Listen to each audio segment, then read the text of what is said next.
Inclusive Growth Scrutiny Board. I think there seems to be a bit of an echo on the. There we go. Right, okay.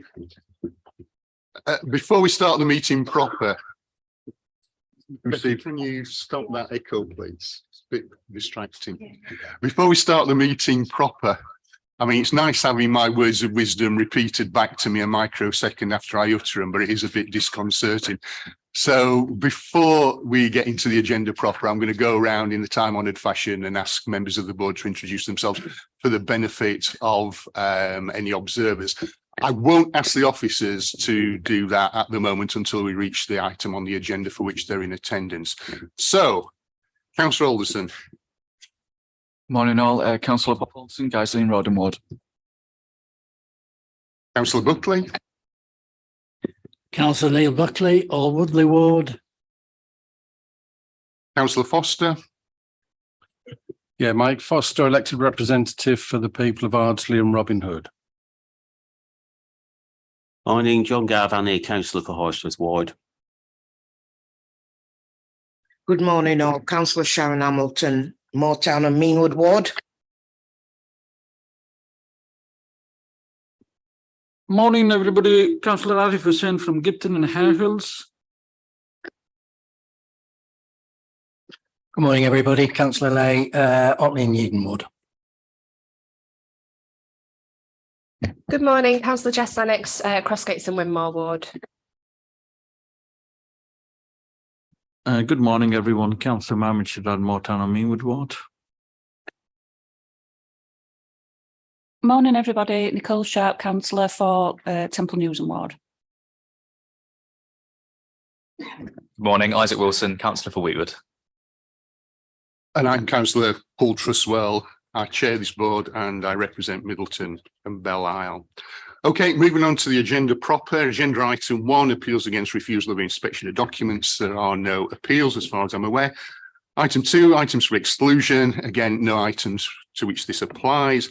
Agenda item 3, late items. Again, no late items. Agenda item 4, I'm assuming that any member of the board that have any interest in accordance with the council's code of conduct will have declared them, but if not, declare them now or forever hold your peace. No, okay. Agenda item 5, apologies. We've had one apology from Councillor Hayden, the executive board member whose portfolio covers our particular areas of scrutiny, or at least one that is on the agenda today. Agenda item 6, the minutes of the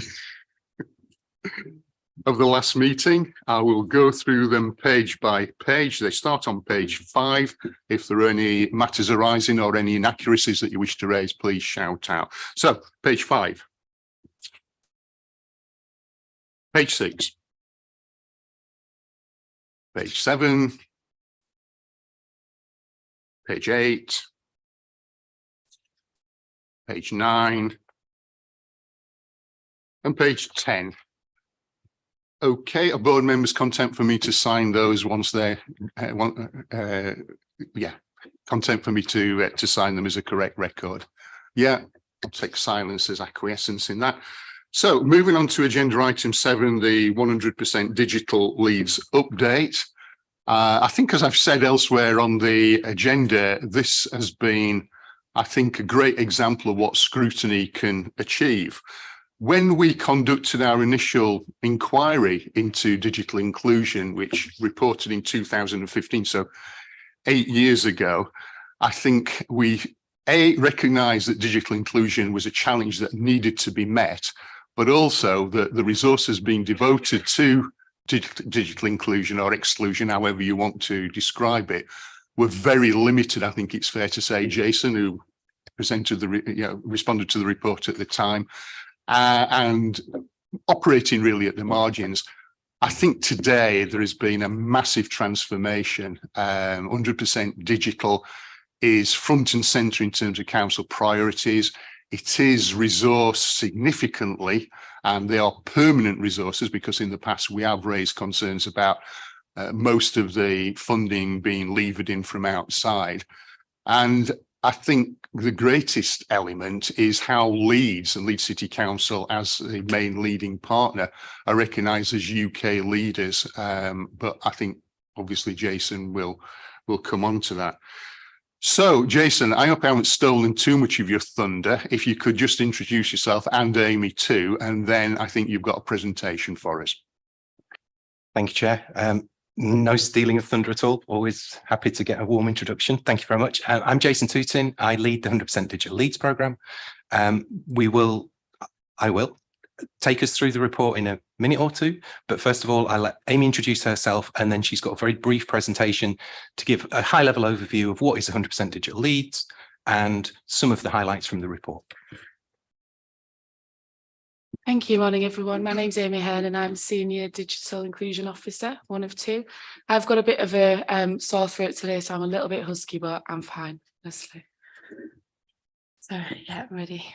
So this is just a really short presentation, as Jason said, just going at a really high level over who we are, what we do and our approach, thinking about that some of this was covered in previous reports and that this report is an update on that. Okay, so 100% Digital Leeds. When we think about digital inclusion, we think of it as social inclusion.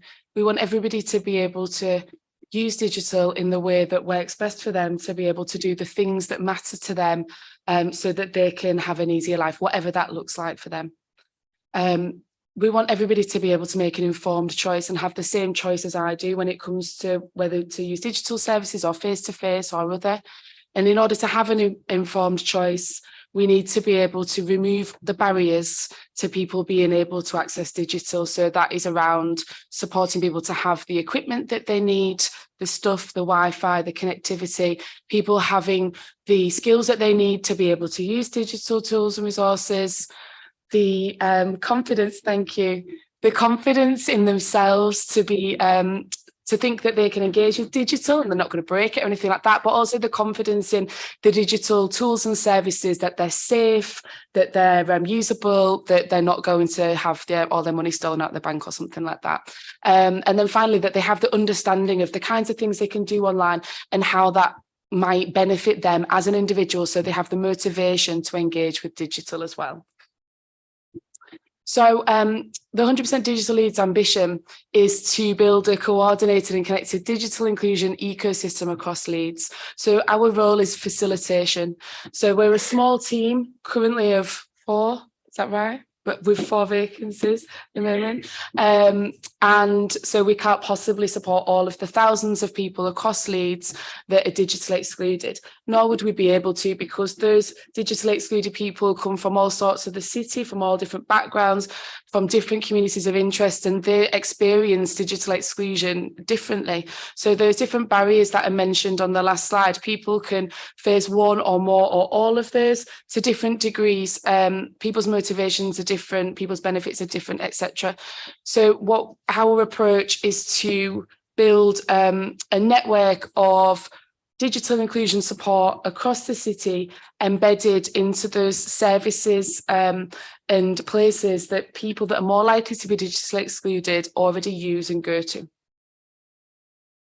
So this is what I've just described is what we call our community-based approach. So this is an approach that you'll see when Jason presents the paper, that one of the pieces of work that we've done this year is to reflect on basically our test and learn approach that we've been taking for the last few years, and think about what really works, what are the key approaches that we've used that we want to be able to replicate and to model that approach for ourselves, so we've got a standard practice for new members joining the team, and then also so that others more widely across the city and across the UK or wherever can learn from our approach as well. So the community-based approach is about working as one city. So as I mentioned before, any organisation or department or team that's working with people that are more likely to be digitally excluded, or that they have identified as some people being digitally excluded, we work with them to help them to understand what digital exclusion looks like for the people in their communities. We help them to build upon their existing assets, thinking about what equipment they already have, where they have people and staff having conversations with members of the community in a holistic, person-centred way, so they can really understand the digital exclusion of the individual in front of them, and approach that in a really person-centred way. And we look to bring different partners that are supporting the same community of interest together to approach digital inclusion as one group, basically, recognising that not everybody is going to be in a position in terms of their role in work or volunteering to be able to spend a lot of time with a person and support those digital skills and confidence, but that everybody in the city has a role to play in identifying digital inclusion, digital exclusion, signposting, having those motivational conversations with that person, signposting them to support or offering the support themselves. And so we've built a network of over 200 different partners that are delivering digital inclusion interventions that are custom designed for the people that they're supporting, and all look a bit different, but work together as one sort of safety net, as you will. So those organisations offering that support are offering that as a standard part of their business as usual, their everyday practice. So that is there when people need it, rather than us identifying a digitally excluded person, for example, giving them some support directly and then sort of ticking them off a list as included. We know that that doesn't work because people can be excluded again.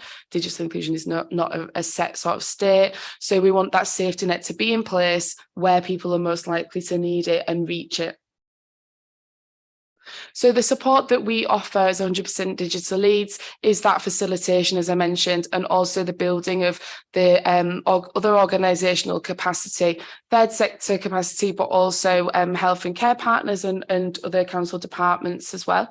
So identifying external funding opportunities, supporting organisations to bid for those and to successfully receive those monies to be able to build their resource in terms of capacity, equipment or whatever they need, advising and supporting on the development of that digital inclusion offer. We are the experts in digital inclusion and exclusion, and the partners that we work with are the experts in the needs and the support needs of the communities that they are working with.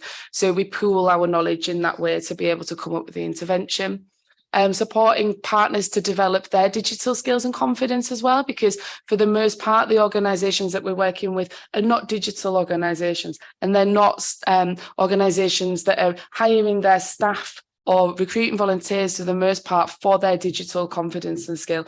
They're the right people to be supporting those digital excluded people because they have the trusted relationship with the person, they understand the person's needs, but we do have to recognise that we also support our partners to develop their digital skills and confidence and infrastructure as well. And then forming cross-sector partnerships so that everybody is learning from each other's approaches and sharing tools and resource.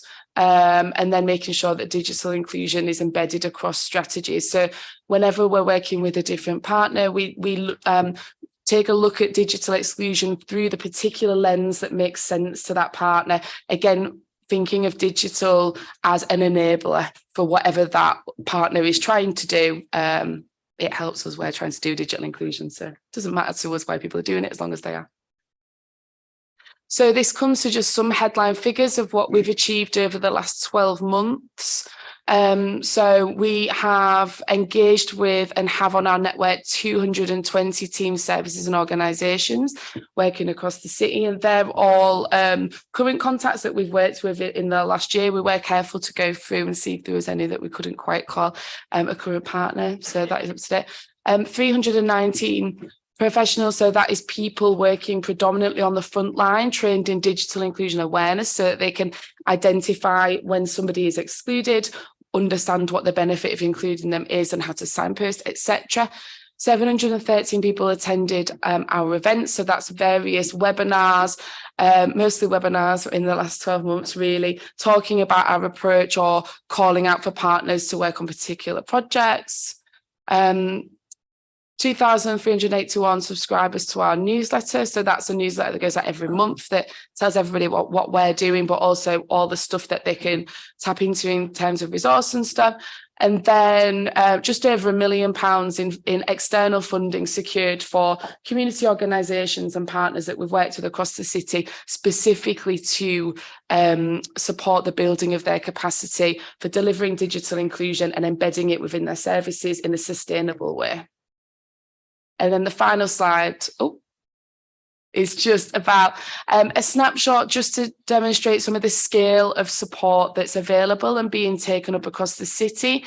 So we try and keep our requirements for reporting on organisations as light as possible, recognising that we're working with hundreds of organisations, mostly on a mutual beneficial basis. We're not actually offering them any money or paying them anything like that. They work with us because they want to, because we've found out, we've worked out what the mutual benefit is. And one of the things that we get asked a lot is to keep the reporting light. So we try to avoid asking organisations to tell us all of the time exactly what they're doing in terms of digital inclusion, and just trust them that they are doing it and that we talk to them about their outcomes and whatnot. So to be able to get these figures, we surveyed all of our partners in the last sort of month or so and got a response from 10% of those partners. So as a sample, we can see that that 10% of partners have between them supported 7,000 people directly with digital inclusion, specifically across the last 12 months. 2,611 of those people have received one-to-one digital skills supports. Just over 2,000 have, in addition to that, have had the skill support in a group. We've given out, as a city, just over 2,000 SIM cards with free data. So that's mostly via the National Data Bank, which is a resource that third sector organisations can tap into to be able to get SIM cards with 6 months of free data. Each month they get about 25 gig of data plus unlimited calls and texts, and they can gift those to people in need. So as a cash sum that we've saved those people that are experiencing data poverty, it comes to quite a large amount. And then 426 people have borrowed a digital device to get online. So that's via one of the various tablet lending schemes for the most part, where in different organisations across the city where people can borrow a tablet with connectivity to be able to use at home if they don't have a device. Thank you. Thank you, Amy.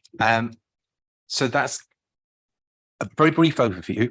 We have much more detail in the report, and I was just, if Chair is happy, going to pull out a couple of highlights from the report that members may wish to discuss. Obviously happy to take questions on any aspect of it.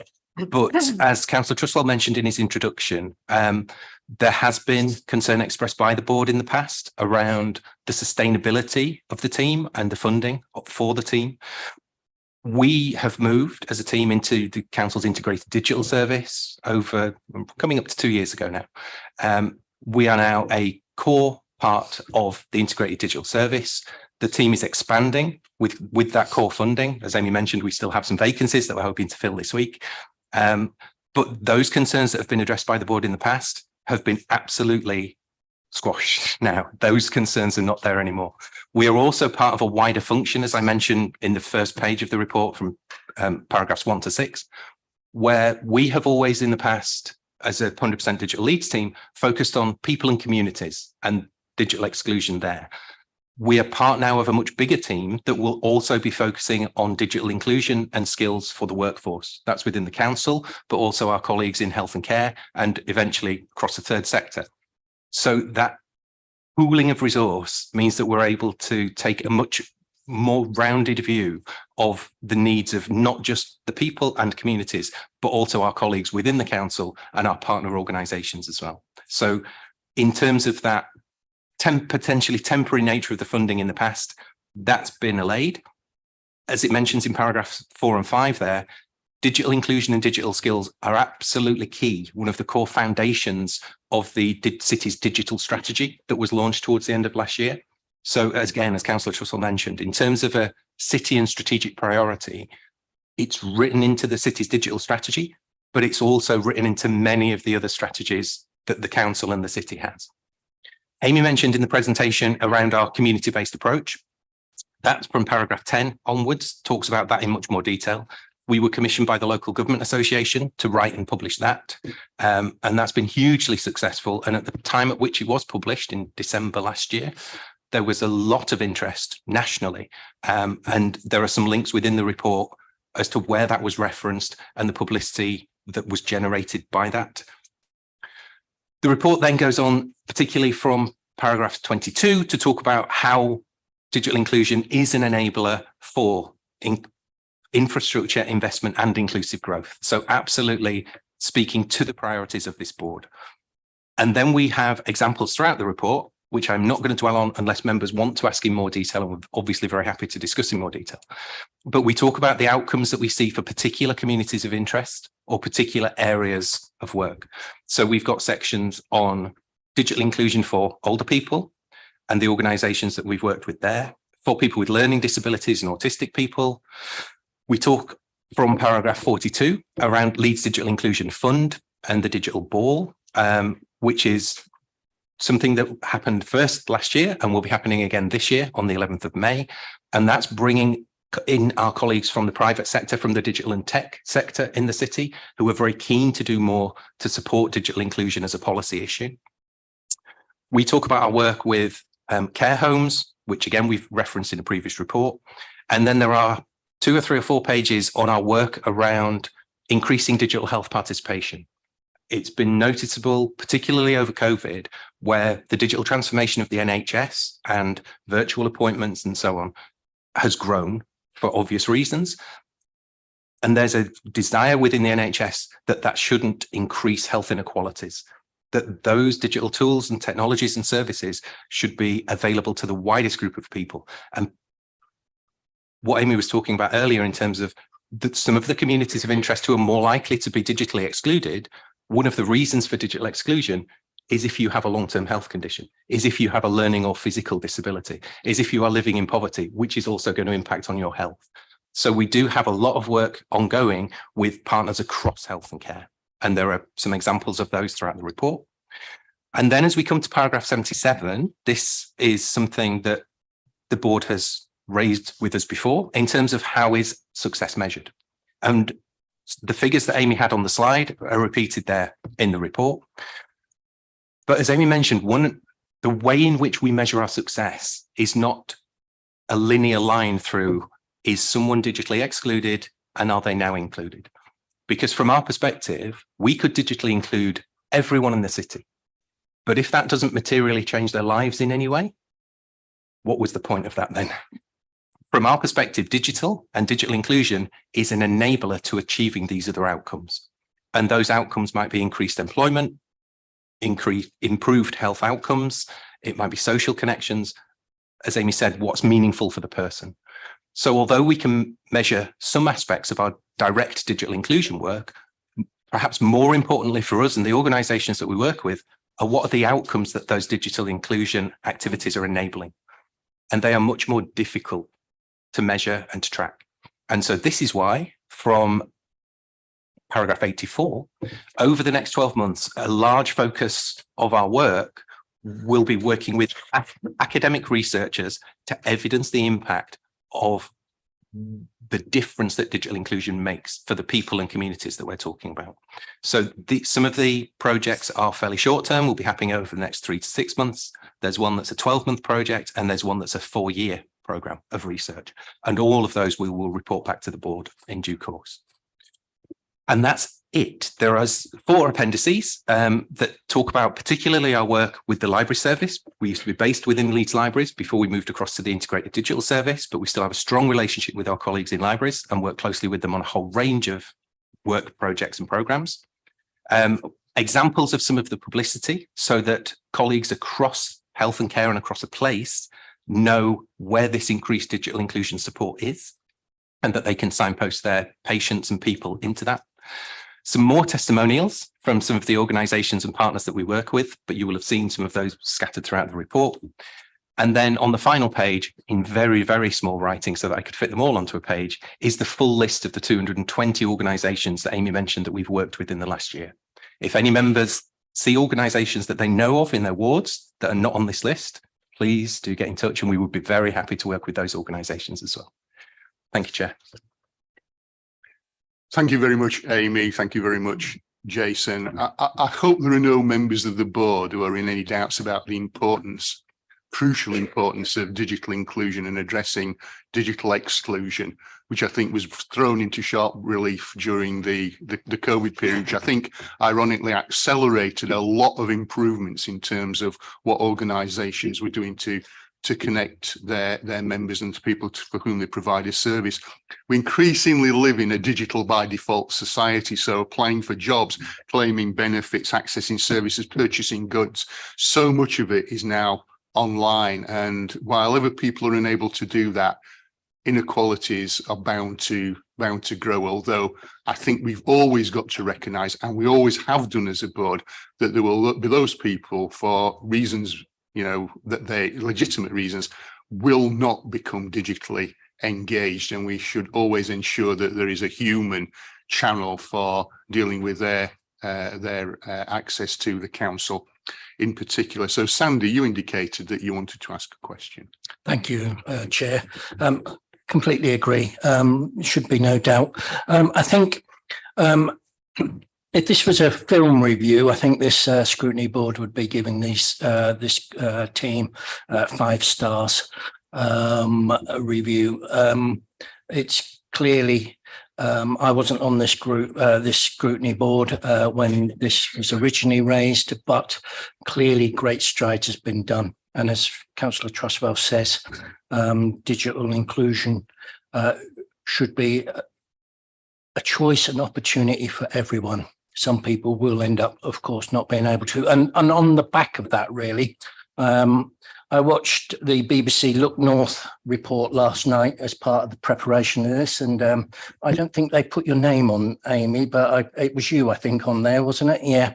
And the last thing they sort of indicated was that there was a concern that because of the cost of living crisis, that there may be a move by some residents to switch off their internet as a cost saving.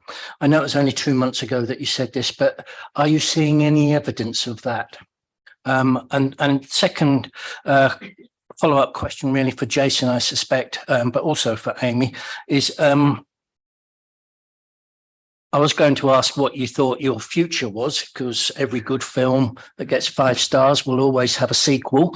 So I was going to ask, but then you did outline that you were going to work with the academic researchers this year.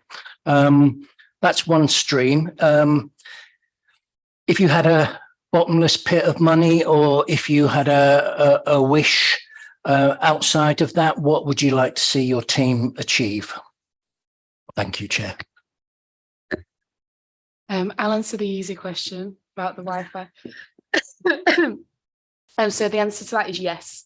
We have seen that through our various partners, especially those that are supporting people in some of the most economically deprived areas of the city. It's simply for a lot of people a choice between spending £20 on extending, paying for their Wi-Fi or taking back up their Wi-Fi contract when they've come to the end of it, or putting food on the table. So that is a real decision that a lot of people are having to make. We are working with partners to make sure that they have the understanding of the various social tariffs that are available. Most of the different telecoms companies offer a sort of social tariff. They're very difficult to be able to get a lot of the time. You maybe need a referral from the job centre or something. It's often an online form, which is a bit ridiculous, even if it's somebody who doesn't have Wi-Fi. But we are making sure that people are aware of that and the organisations can support. Also, as I mentioned before about the National Data Bank, more and more organisations are joining that to be able to get that free resource to be able to give out. It isn't as good as having Wi-Fi, absolutely, but it's something for people. The other thing that we're doing is working closely with the organisations that are offering the Warm Space initiative to make sure that it's made clear that their Wi-Fi in the building and equipment in the building is available to use in those times, and also working with partners to identify why those people that are really struggling financially engage with their service most to make sure that digital inclusions conversations are embedded throughout that. So, for example, if somebody is visiting a food bank.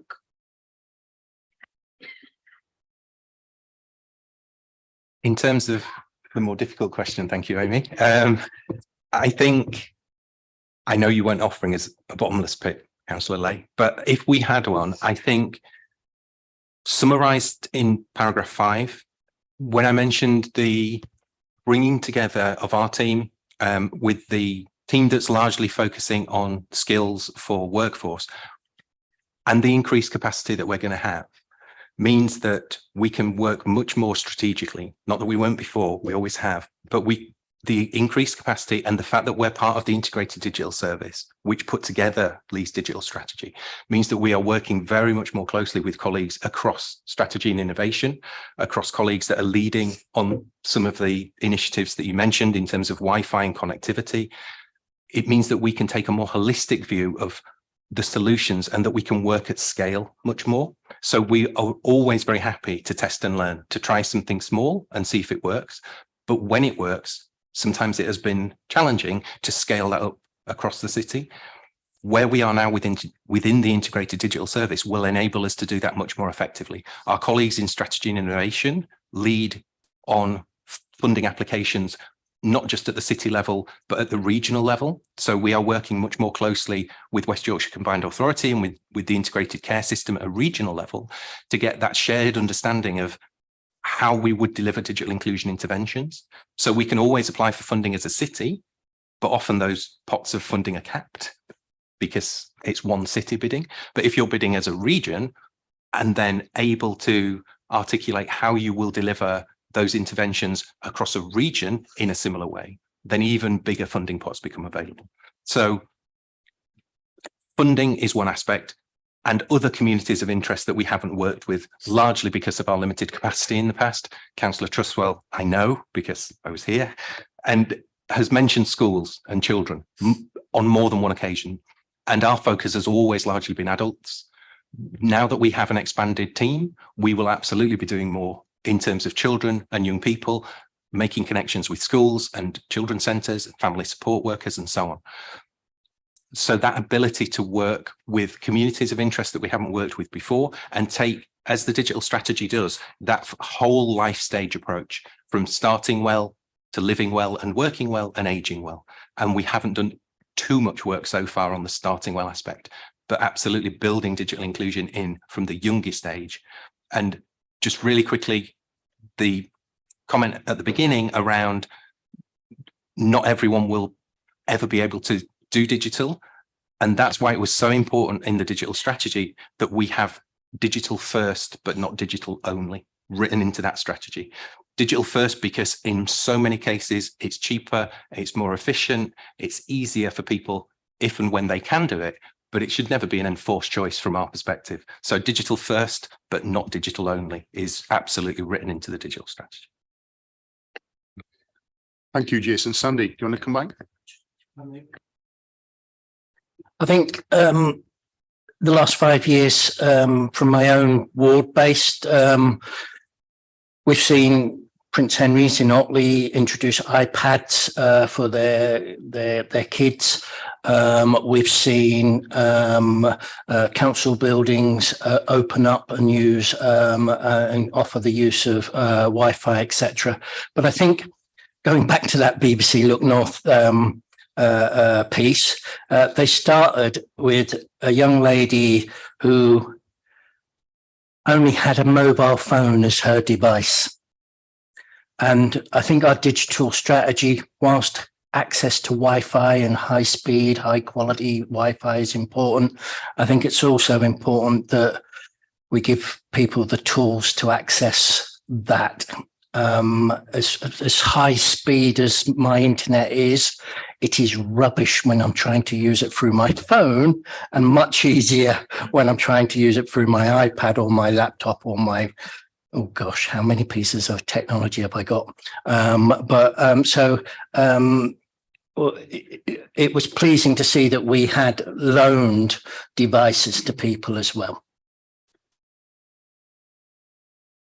Okay, I'll take that as a comment. Before bringing in other colleagues who have indicated they want to speak, just pursuing this point of cost, have we explored the money available, for example, from community committees through wellbeing and SIL and potentially MICE for very small localized projects? Because the scheme, the 100% digital has been incredibly successful in levering in external funding, either directly or to partner organisations. But if members saw this as a priority in their locality, and it's entirely a decision for them, of course, are you aware of the existence of wellbeing funding and the possibility of directing some of your partner organisations, especially in the third sector, to that? Yeah, there's a couple of organisations or a few organisations that have been successful in getting wellbeing monies for digital inclusion. Usually that's been combined with housing advisory panel funding, sort of split between, and it's mostly been because we've worked closely with housing and we've gone for the HAP funding and they've not quite been able to fund it, and so have facilitated the application to wellbeing funds as well. But I feel like it's probably something that isn't explored as widely as it could be. There's always organisations looking for funding, and there's every area of the city that there's organisations that would like to do more, so it would be good to further explore those opportunities. Okay, thank you. I thought I'd just take the opportunity to plant that seed. Councillor Lennox. Thank you. This is obviously fantastic work that's made such a difference. We have a 100% digital Leeds in Crossgates Library, and sometimes at Winmore Library with our excellent librarian Vanessa Harker, who delivers these sessions. And we've spoken a lot about isolation and how this is a way to combat isolation.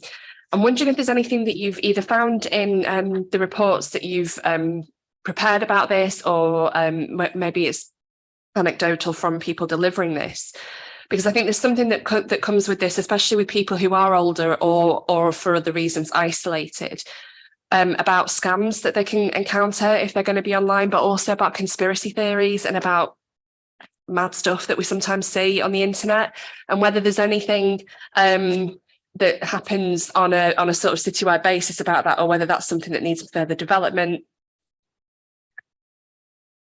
There wasn't, but there is. So Rachel Ben, who is our other senior digital inclusion officer, one of her areas of expertise and focus is working with older people. And exactly what you said, Councillor Lennox, was highlighted as one of the reasons, one of the barriers why many older people don't go online. That complete lack of trust of the entire online world. And so Rachel has worked with Leeds Older People's Forum and has successfully got £200,000 from the DCMS for the BOSS project, which is Be Online, Stay Safe. There's much more detail from paragraph 28 on that project. We have recently appointed an additional worker, which again, you will see through the report is one of the aspects of our model, which is when we bring in external funding, often we will use that to appoint additional workers in those third sector organisations, supporting inclusive growth and strength-based approach, but it also means that those workers in those third sector organisations are able to build that expertise for either a geographical area, they might be working across a local care partnership, for example, or for a particular community of interest, such as people with learning disabilities or older people. So part of that funding is being used and has been used to appoint a person who came from Crossgates Good Neighbours previously and is now leading this citywide project, and to also fund some organisations that are working particularly with older people from BAME communities. And those organisations are listed: Health for All, Feel Good Factor, Hamara and Leeds Irish Health and Homes. They are being funded as well. So it's that building of capacity within those organisations who already have the expertise and the reach to the communities that we most need to benefit from increased digital inclusion. But this particular project, 18 months to 2 years, £200,000 funding from DCMS. We've also got some national partners who will be working with us on that as mentors and advisors and evaluators. So over the next 18 months, absolutely, yes, your point will be addressed. And I'm certain that it will be a large chunk of our report to this board next year. Thank you. Okay. That's good to hear, because I think something that's Well, I spoke to a lady in my ward the other day who was absolutely terrified because her granddaughter had got her a tablet, and she'd set her up a Facebook account and stuff like that. And she'd become convinced that her daughter, who lives more than 15 minutes away, would not be able to come and help her do her shopping because of the content that she was finding there. So I think it's probably incumbent on all of us who communicate online with our constituents and people who, like you mentioned, the good neighbours, people, all of those groups that we work with. It's probably incumbent on everybody who's sort of working on this, whether it's us as members, you as people delivering the service, to just have that in mind that there's probably some stuff on the internet that could scare and confuse people. So it's really good to hear that it'll be part of this work going forward. Thank you. Thank you, Councillor Lennox. And the point that Amy was making to me that I didn't get was, although I listed those organisations who are funded through that particular project, that will be for test and learn. That will be to understand and design the approaches that are most effective for the people that we're talking about, and then that learning will be shared across the city and nationally. This project is one of only 3 or 4, I think, that DCMS funded to this level across the country. So it will absolutely be addressing what you've said. And just on your final point, I think, and it's a big feature of our work, is that no organisation has to do everything. We can't expect any organisation or any workers within those organisations to have a full understanding and a full range of all of the different barriers and challenges and so on. But having that understanding of who's got a little bit more knowledge is a big part of our work. So absolutely, members having that in their minds, but not necessarily needing to know all of the solutions, but needing to know that there's this organisation within my ward that is working on that particular project, and I could signpost my constituent to that place. Yeah. Yeah, I think the point is an incredibly important one. I mean, I've worked over 25 years with Trading Standards, locally Trading Standards Institute, on scams, and the advent and progress of the internet has given these scamsters an even bigger dimension to their work. So I think it's not just individual groups that are if you like, subject to this sort of approach. I think we all in our daily lives are bombarded with phishing, emails, texts, and I think we've got to be ever vigilant and making sure that people, as far as we're able to, are aware of the fact that these are scams. Councillor Wilson. Thanks. Yeah, this is a really interesting report. Thank you. I've certainly met constituents who've ended their Wi-Fi provider or are either have not got data on their phones or are using it very sparingly. So I definitely anecdotally think that the current cost of living is affecting this. Similarly, I was at a warm space recently in my ward where a volunteer was helping somebody understand their pensions and helping them get access to pensions advice online, because that person didn't have their own computer and didn't have the digital literacy to do it. And that made me think about at our most recent community committee, we finished by getting a load of groups from the area to agree to do collective training. So for their volunteers on a variety of things like safeguarding and mental health training and food hygiene safety and all of that kind of thing. If community groups are interested in getting digital exclusion training or training on how to support people, is that something that your team can help with? Is one question. I see from some nods that maybe it's a positive. Excellent. The other one is just about police specifically. So I see that you've been working with health services and so on. Have you done any work with the police to help them simplify their online services, and in particular around, because I think helping people access services is really important, but also trying to make services less complex and where they don't need to be online, not only having them online. So, for example, reporting a crime, I think, would be better done over by text or on WhatsApp or something than on using a kind of cumbersome online form. So I'm just really interested in whether we're able to work with police at a West Yorkshire level to try and simplify their reporting.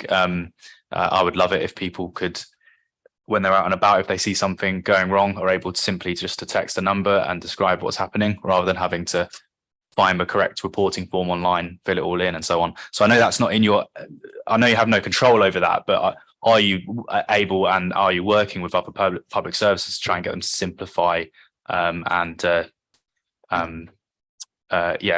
a kind of online form option where possible?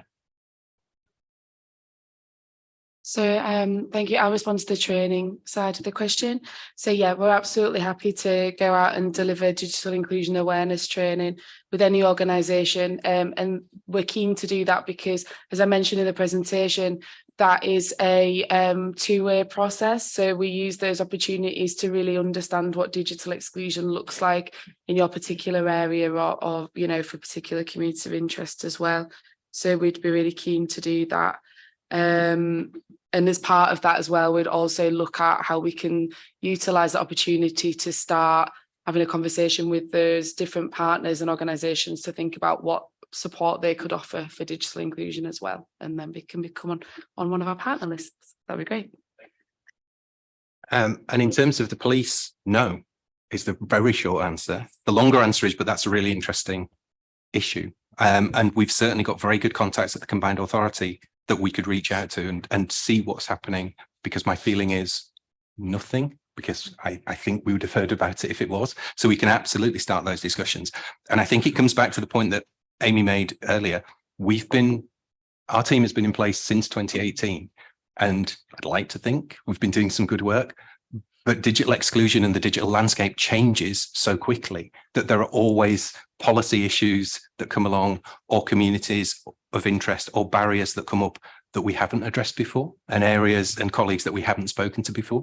And so that's a really interesting one. We would always say, yes, we can absolutely investigate that and see if we can tackle it. So yes, we will absolutely report back on that next year, or sooner if members would like. Thank you. And if you would like any suggestions on trials for test and learn to work with on the police, I've definitely got a couple of scenarios in mind that I'd be very happy to suggest as well. Thank you very much. That's both really, both answers gratefully received. Thank you. Thank you. Councillor Buckley. Thank you, Chair. I just wanted to raise a point on page 22, paragraph 67, on the Leeds Teaching Hospitals Trust, and the partnership which is described there between that and the 100% digital team. How does that work financially? Do we charge the teaching hospitals a fee, or what happens there? No, is the short answer. All of the work that we do, we don't charge anyone for any of it. The way that we do it is that we try and find those shared outcomes and priorities on the basis that that will save all of us money eventually in the long run. So from a teaching hospitals perspective, when they, for example, the first bullet point at 68, when they launched their patient hub, which is this new platform so that patients can engage with the hospital, they can change their appointment, they can check their appointment, they can book, and so on and so forth. That, if every patient was using that, and I'm sure we won't get to that point, but if every patient was, that would save the hospital money. So from their perspective, that's a good thing. It will also be more convenient for the patient. They can not have to be half an hour on waiting on a telephone line, or going for a visit in the rain and getting 2 buses there and back. So from the LTHT's perspective, from the teaching hospital's perspective, that's a very direct outcome that they would like to see more people using that. From our perspective, if that's a driver for people, if that's a motivator, the digital skills that they would develop and the confidence that they would develop by using that one particular tool can then be applied across a range of other tools. So coming back to social isolation, coming back to more confidence, to be able to do other things online. So it's that mutual benefit from our perspective. We will give our time for free to support teams at the teaching hospitals or any other organization, and they will give their time for free because it's achieving our shared priorities as a city rather than as an individual organization or team. It's for it sounds trite, but it's for the greater good. Everybody benefits as more people come online and become more confident to interact with a whole range of services. I'm not sure if that fully answers your question, Councillor Lay, but I'm happy to. Well, it has. It just struck me that an organisation costing 152 billion with 1.4 million employees, whether it shouldn't make a contribution to Leeds, which is under some financial exigencies. We have had, on a broader scale, on a bigger scale, if I'm looking at the bigger picture, we have had a large amount of funding from the wider NHS. So not necessarily specifically from the Teaching Hospitals Trust, but we have had money from the NHS to fund an additional worker to focus specifically on people with learning disabilities and autistic people. We've had £200,000 more recently to focus on our digital health programme, which is reducing health inequalities in the more deprived wards in the city. So the NHS is absolutely supporting the work with funding, but it comes from the system, if you like, the big NHS, rather than from a specific arm of the NHS, like the teaching hospitals or community health or whatever it might be. We will tend to go for the funding at that bigger scale rather than trying to charge individual organisations. I think also part of our nervousness about doing that would be that if those organisations can't or won't pay, does that mean that we're not going to work with them then? That therefore the digital inclusion needs of their people or their patients become less of a priority than the organisations who would pay for our time. So I'm not saying we shouldn't ask for additional money, and we're very happy to ask for additional money from funds across the city and across the country, but we haven't done it in the way that you're suggesting, Councillor Buckley. But I'm happy to have a wider conversation about whether there are other ways and means that we might secure more funding. I mean, I think the other side to the coin, and I think Jason has touched on this, is that this is a partnership. And if you start charging partners, they're not quite partners. There's a kind of purchaser and provider split, and maybe that changes the relationship. I was interested, Neil, that you characterised local government and Leeds as being strapped for cash, which of course we all know is the case. But to suggest that the NHS is somehow less strapped for cash, I think is something that we could debate for a very long time. But I'm not going to get into that debate, and it's not part of our remit. I think the important thing is that 100% digital, Jason, Amy and their colleagues are acting as a catalyst right across the piece in the public sector, the third sector and elsewhere to generate, to punch way above their weight with the sort of partnerships that they've forged. Councillor Alderson. Thank you, Chair, and thank you for the presentation. I echo the words of previous members in that it's a very important service and it continues to benefit many people across the city. One question from me, in my ward of Guiseley Road, in Guiseley in particular, later in this month we'll be losing our last, what we would consider high street bank. Thankfully, the bank have created provision, which is semi-regular, a local facility as a hub as such, where members of the public will be able to go in and carry out your traditional banking services. Within the presentation, you mentioned that you work with a number of partners.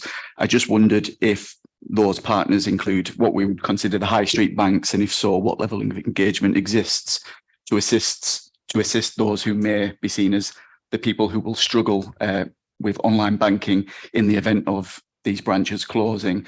I know that it may be particularly hard because of, they can't always give you details of customers, but I wondered if the council are working with those banks to ensure that they're aware of the services that they can then refer on. Thank you.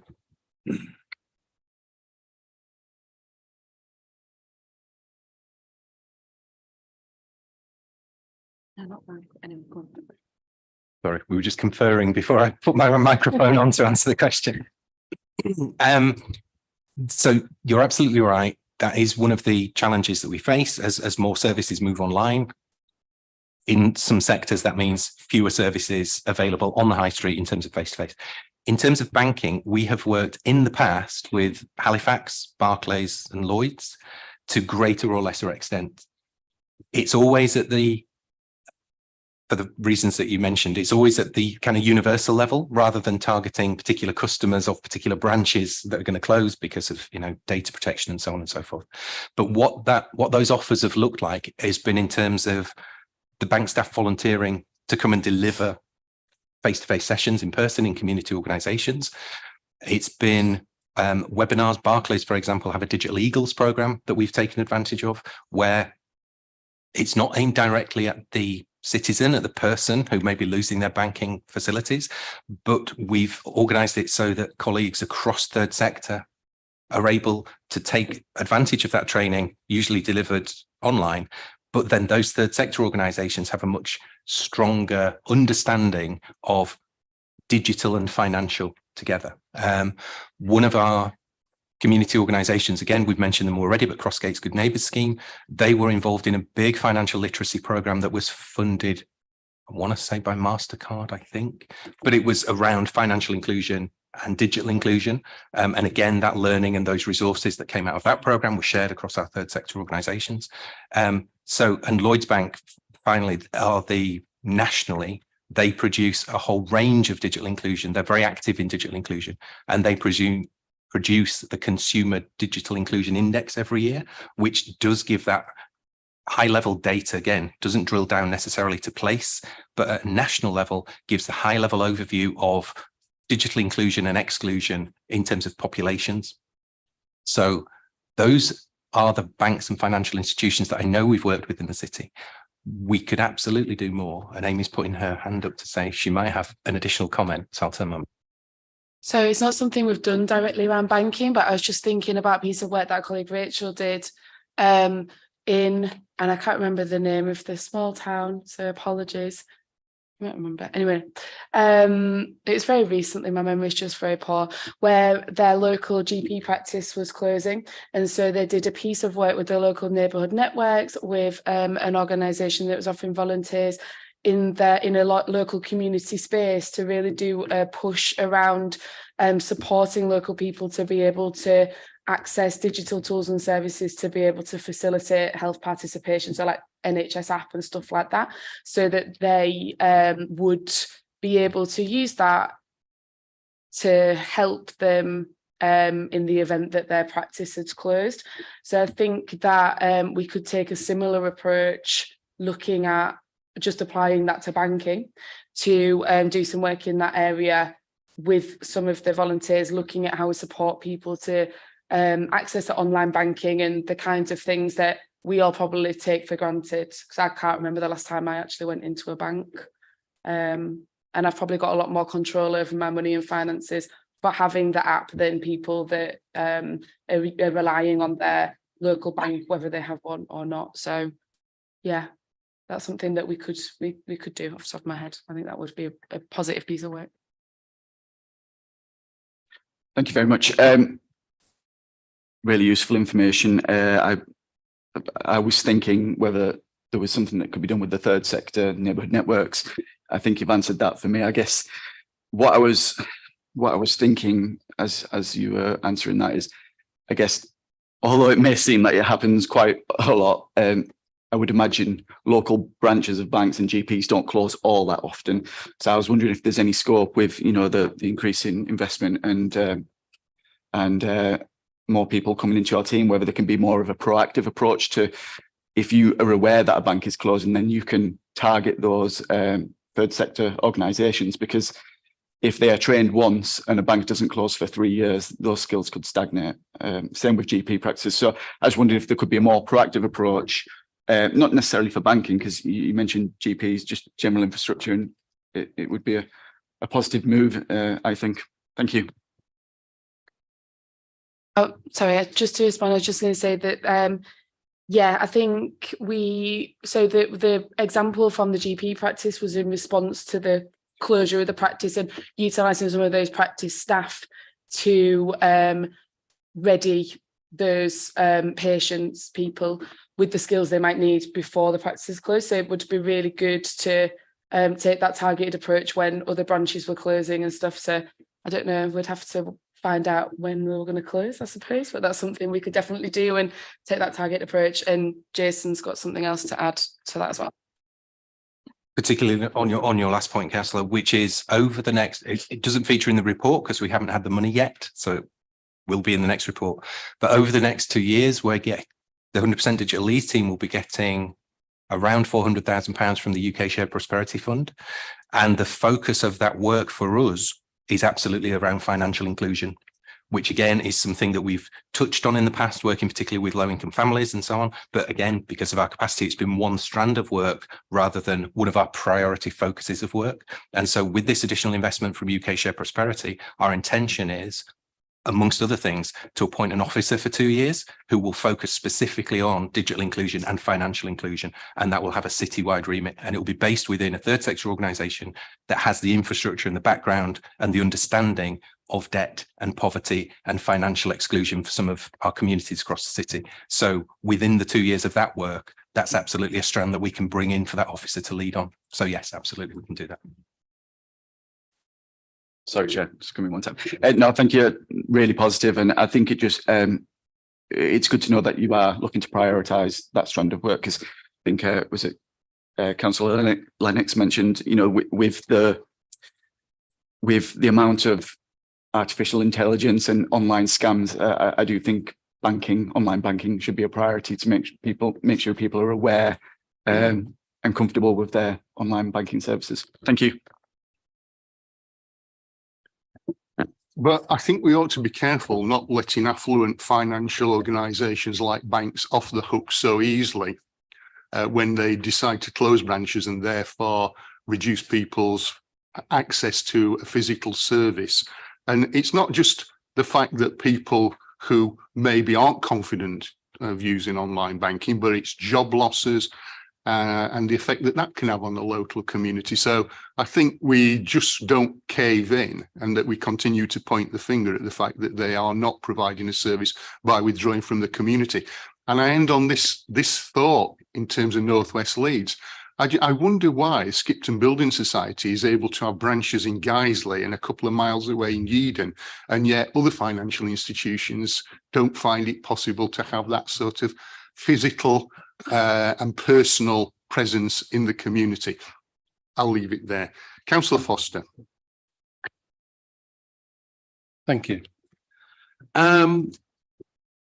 Yes, when I read through the report, there was something that jumped out at me because it's something that I come across quite often, and it relates to, it's the older people element, and it's chapter or paragraph 32. And in that you refer to the taxi and the bus apps, and about the delivery partners, the number of delivery partners you've got rolling that out for you. I live in an outlying community. We've got what we would consider very poor public transport connections. A lot of our buses are hourly services, so we have a number of people, and I've had complaints from quite a few people where they don't use the apps, they don't use their laptops at home, they simply go by the bus timetable, and they go and wait for a bus, and the bus doesn't turn up, and it's been cancelled, and then they have to stand there for another hour before the bus will actually turn up. We've had instances where they've had 2 cancelled on the trot. So when I look at you know, some of the delivery partners that you've got, you know, Morley and Crossgates, Holbeck, these are areas for me that have pretty good public transport networks. They're all connected to the core bus network. So I guess my question is, how do you ensure that the scheme is rolled out fairly and equally to the outlying communities? Because in my view, they're in more need of this app than some of the communities that seem to be represented in the report. Thank you. There are other partners involved in that work that weren't listed on there. And one of them I know for a fact is First Bus. And so the learning that will come out of that will absolutely be shared, not just across the city, but across the region. You may well have seen, I know it's one of the priorities for Tracy Braben as Mayor of West Yorkshire. this whole idea of the ghost buses that are on the site. You know, you rock up to the bus stop and yes, it'll be here in 15 minutes and then 10 and 5 and then it just disappears. So I know not just at a city, but at a regional, a combined authority level, this is absolutely a priority. It's also a priority for not just older people, although this is where it's mentioned in this report, but our colleague Nikki, who specialises in digital inclusion for people with learning disabilities and autistic people. Accessible transport and travel is a huge challenge for those communities as well. If you are not that confident at going out into the world independently, again, if you rock up to a bus stop and you're standing there for 20 minutes when all of the information tells you should have only been there for 5, that can cause huge anxieties for people. So the learning that will come out of that project, although there are some delivery partners listed there, all of that learning will go back into our Older People's Digital Inclusion Network, which has around 50 organisations on. So that has got representation from across the city, but will also be shared with other communities of interest for whom this is an absolutely massive challenge. People with physical disabilities as well, I mentioned learning disabilities, people with physical disabilities. Accessible transport is a huge challenge, and it just decreases people's independence if they don't have trust in that public transport network and infrastructure. And if digital inclusion and apps and so on and so forth just help people to be more independent, again, what we were saying right back at the beginning, those are the outcomes that we want to see. The fact that someone's got an app and is more digitally included is a means to an end and an enabler. So absolutely take your point. If you could remind me of your ward, I will speak to Rachel, who is leading on that work, and make sure that we've got organisations represented from your ward in there. That's great. Yes, Ardsley and Robin Hood. Because I just a quick follow on from that. Yeah, I was going to ask, is there a mapping process that you use for rolling out schemes such as this? And would that sort of run and refer into the social progress index that they use for the city?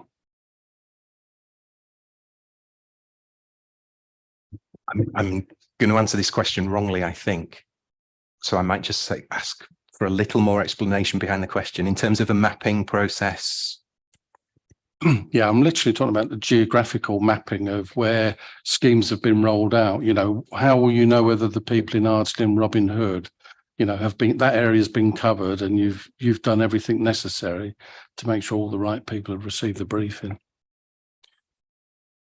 So it's not as formal as the social progress index, or in terms of we don't have a CRM or a kind of high level mapping tool, GIS or such like. What we do have are the local networks and contacts, so that we've got that understanding at the community level as to which organisations are involved. In some cases, we have maps for some aspects of our work, so that we've got publicly available, where is there in this place that I can go to get a free SIM card or digital skills support or whatever it might be.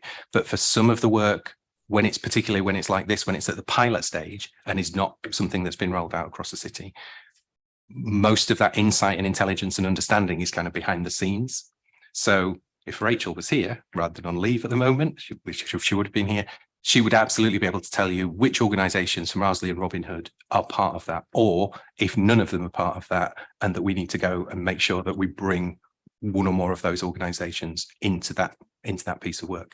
But yes, essentially, we have lists and we have boards and we have all kinds of intelligence and data that sits behind the scenes, rather than it being publicly available, so that any member could just click a button and check which organisation in their ward is or isn't involved in a particular strand of work.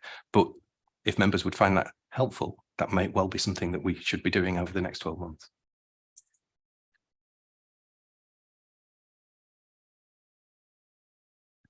Yeah, for my benefit, that's exactly the sort of information I'm looking for. So I don't know about anybody else, but you know the ward now. It'd be very good to get that kind of detail.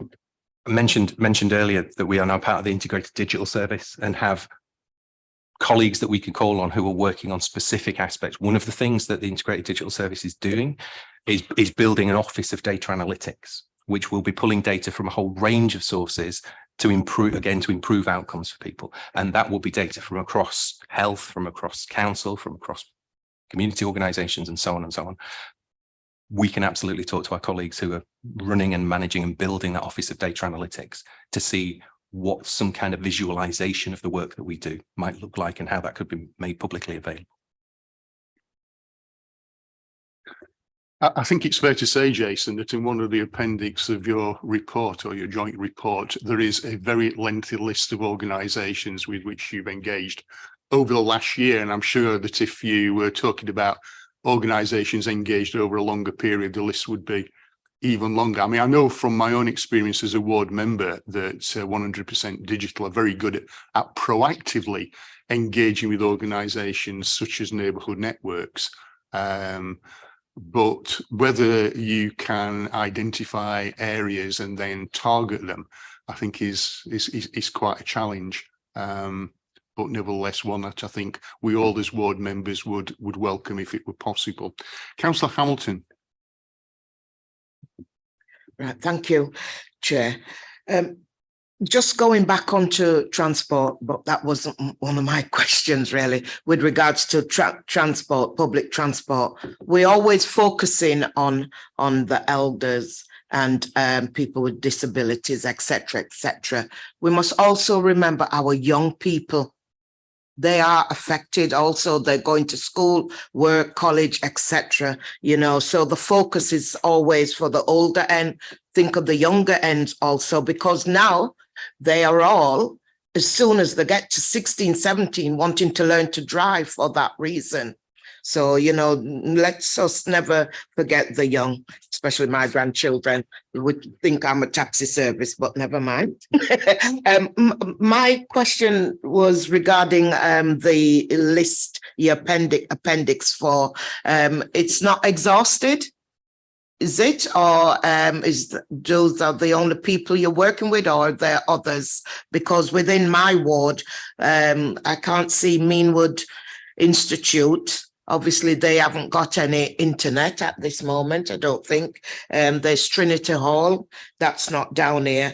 I can't see the Leeds West Indian Centre, and I can't see Meanwood Community Centre. However, even though it's not in my ward, but the residents, my resident constituents use it. So are you able to contact them? Is this ongoing? So this list is not exhausted? It is as exhaustive as we could make it based on essentially the memory of my team. So, but it's only a snapshot. So this is only the organizations that we've worked with in the last year. So if we worked with an organization maybe 2 years ago, and they're kind of okay now from a digital inclusion perspective, they haven't got any additional needs, they haven't come back to us to say, can we do more? They won't be on this list. But of the organizations that you mentioned, unless Amy corrects me, which she's always welcome to do, none of those organizations rang a bell to me. Just Meanwood Community Centre. Okay. We took it off. Right. Meanwood Community Centre, I'm being told, was on the list, but we thought we haven't really done very much with them over the last year, so we took them off the list. We think that might have been more historical, but the other organisations, absolutely not. But in terms of directly to your question, and for any of the members, if there are organisations within your areas that you think, why are they not on this list? It will only have been as a result of our capacity, and we will be very happy to work with them because our capacity is increasing now. So if any member would like to get in touch with lists of organizations or one organization that a member thinks would benefit from increased digital inclusion and contact with the 100% Digital Leeds team, we'd be very, very happy to talk to them. But Amy, I think might have something to add. I was just going to say, yeah, we would absolutely be really happy to talk to organisations, especially if they're supporting, you know, members of the community and well used, and we'd welcome a warm introduction as well, if you want to directly connect us with the right person and share your thoughts on why it would be beneficial for those organisations to work with us. But I also thought that it was worth mentioning that there's a piece in the report about the Digital Health Hubs network rollout, working with the local care partnerships. And over the last year, we have developed local digital health hub network. So trusted places in communities where there are sort of community hubs where we've really worked with them to build their digital inclusion infrastructure, and then layer on that additional support within the organisation for health participation in particular, because it's NHS money, but it still means that those organisations are really have got everything they need to be able to deliver digital inclusion. We've done that work with 6 local care partnerships in the last 2 years, and we will be working with the additional 7, I think it is, local care partnerships over the next 2 years. So that is an opportunity where we'll be working across the city in a place-based way to really look at local care partnership footprints as an area and think which are the organisations that we would like to target and engage to be able to develop that digital inclusion. So whilst we've worked all over the city, I think over the next 2 years, we will see that we will be going across all of the different neighbourhoods and looking at where there are gaps and where those gaps need to be filled, basically, especially at a community centre type, somebody can walk through the door for support type level.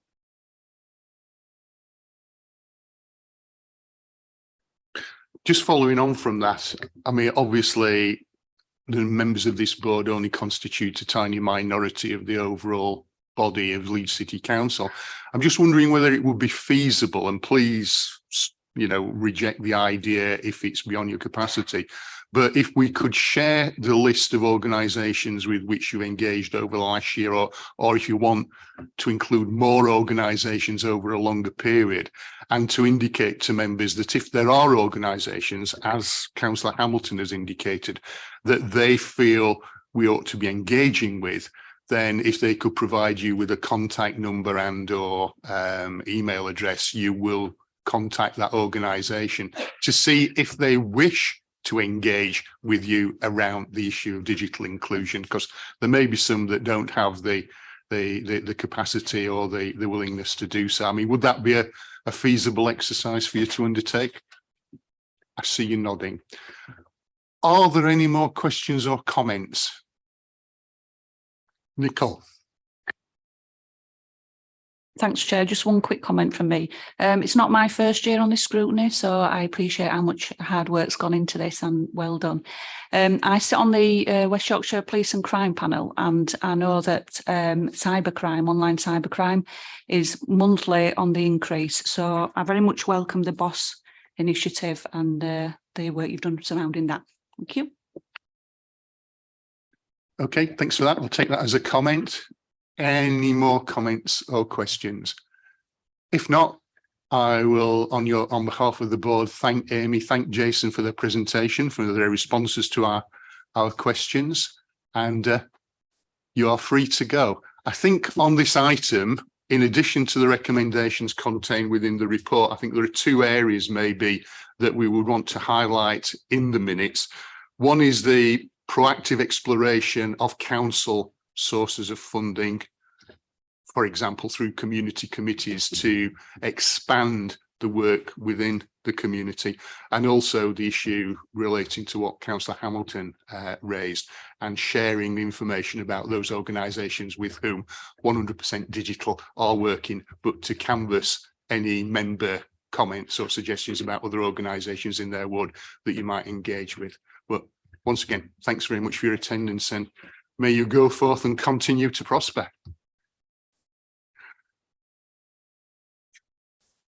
Okay, we're just waiting for Jonathan to make his way to the top table, or side table if he so wishes.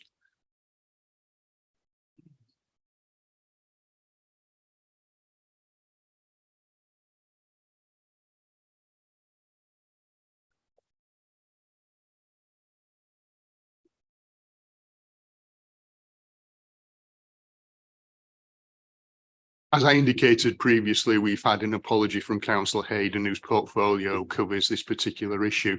Just by way of very brief introduction, we are charged by the council each year to look at the flood risk management plan.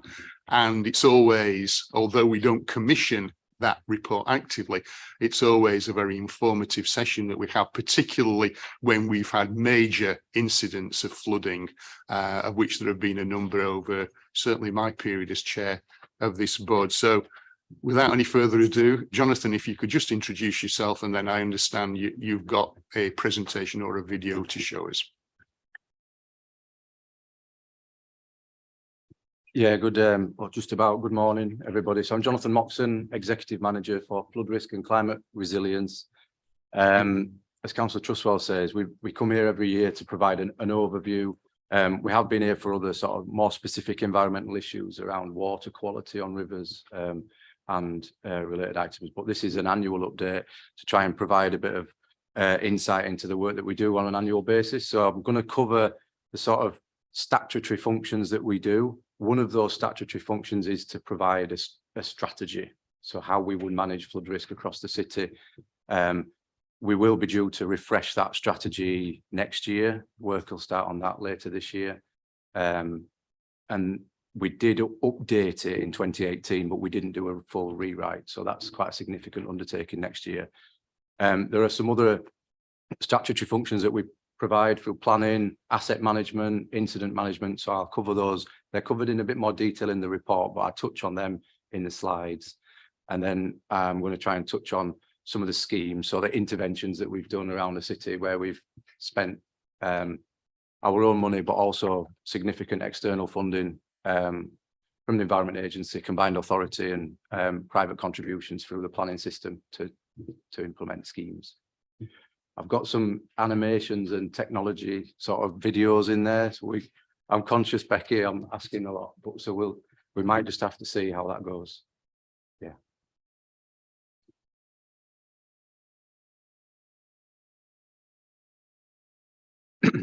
I'm conscious I'm going to have to do like a next slide, please, Joe. Yeah, okay.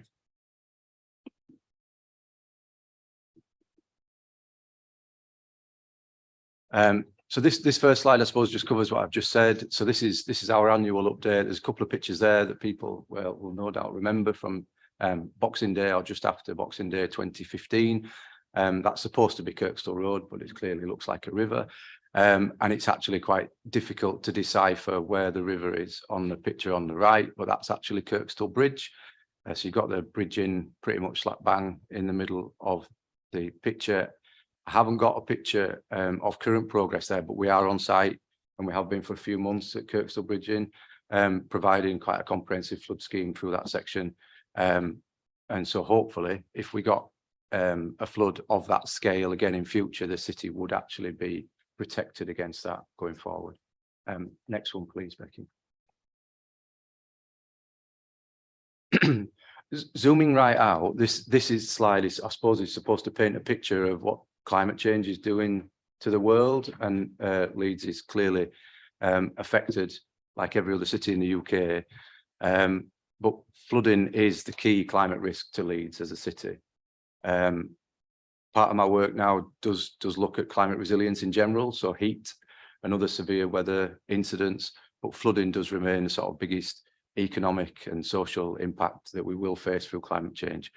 In effect, in a nutshell, this only shows the last 40 years or 35 years of those.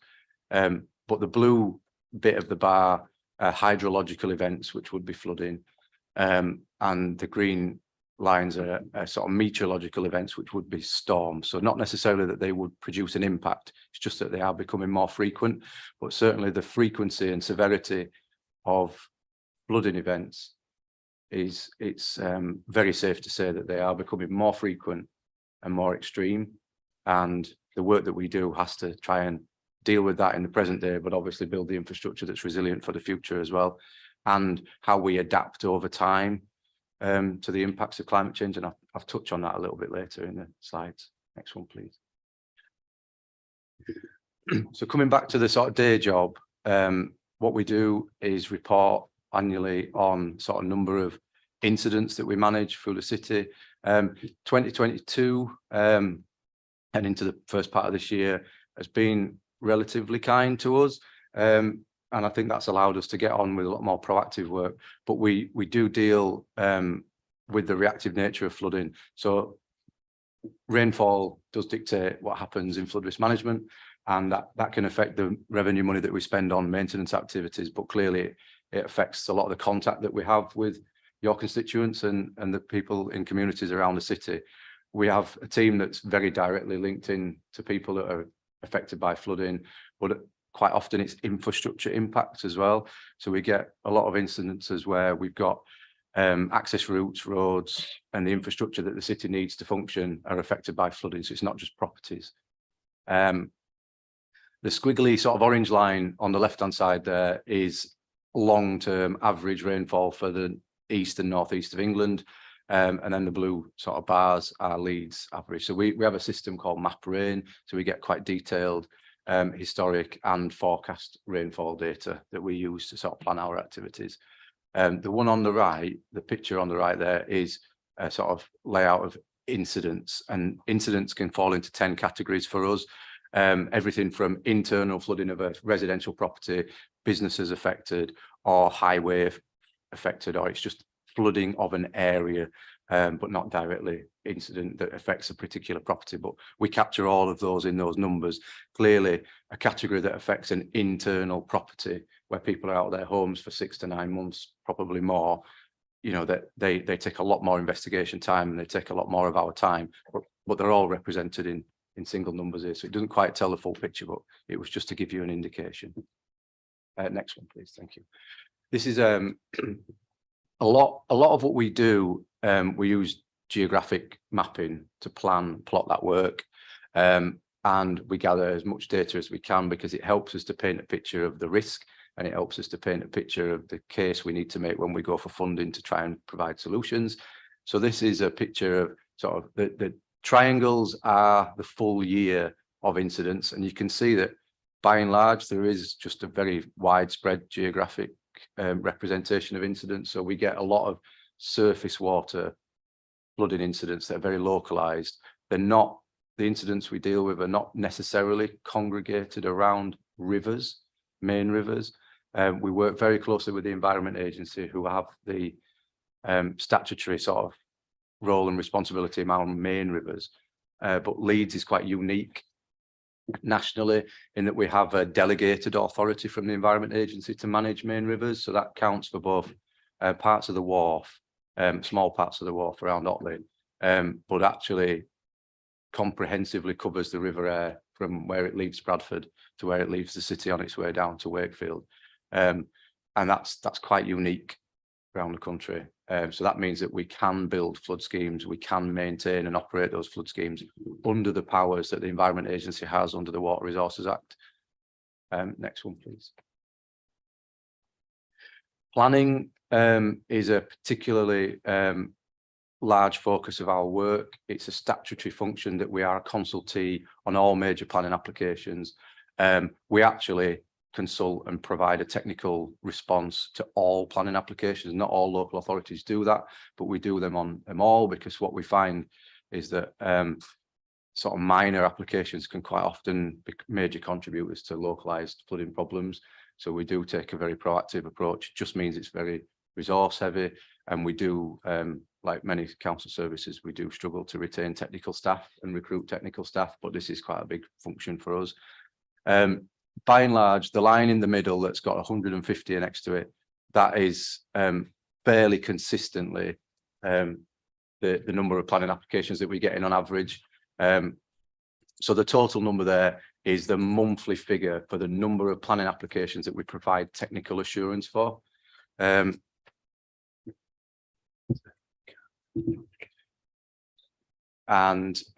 yeah, we also do pre-application consultations.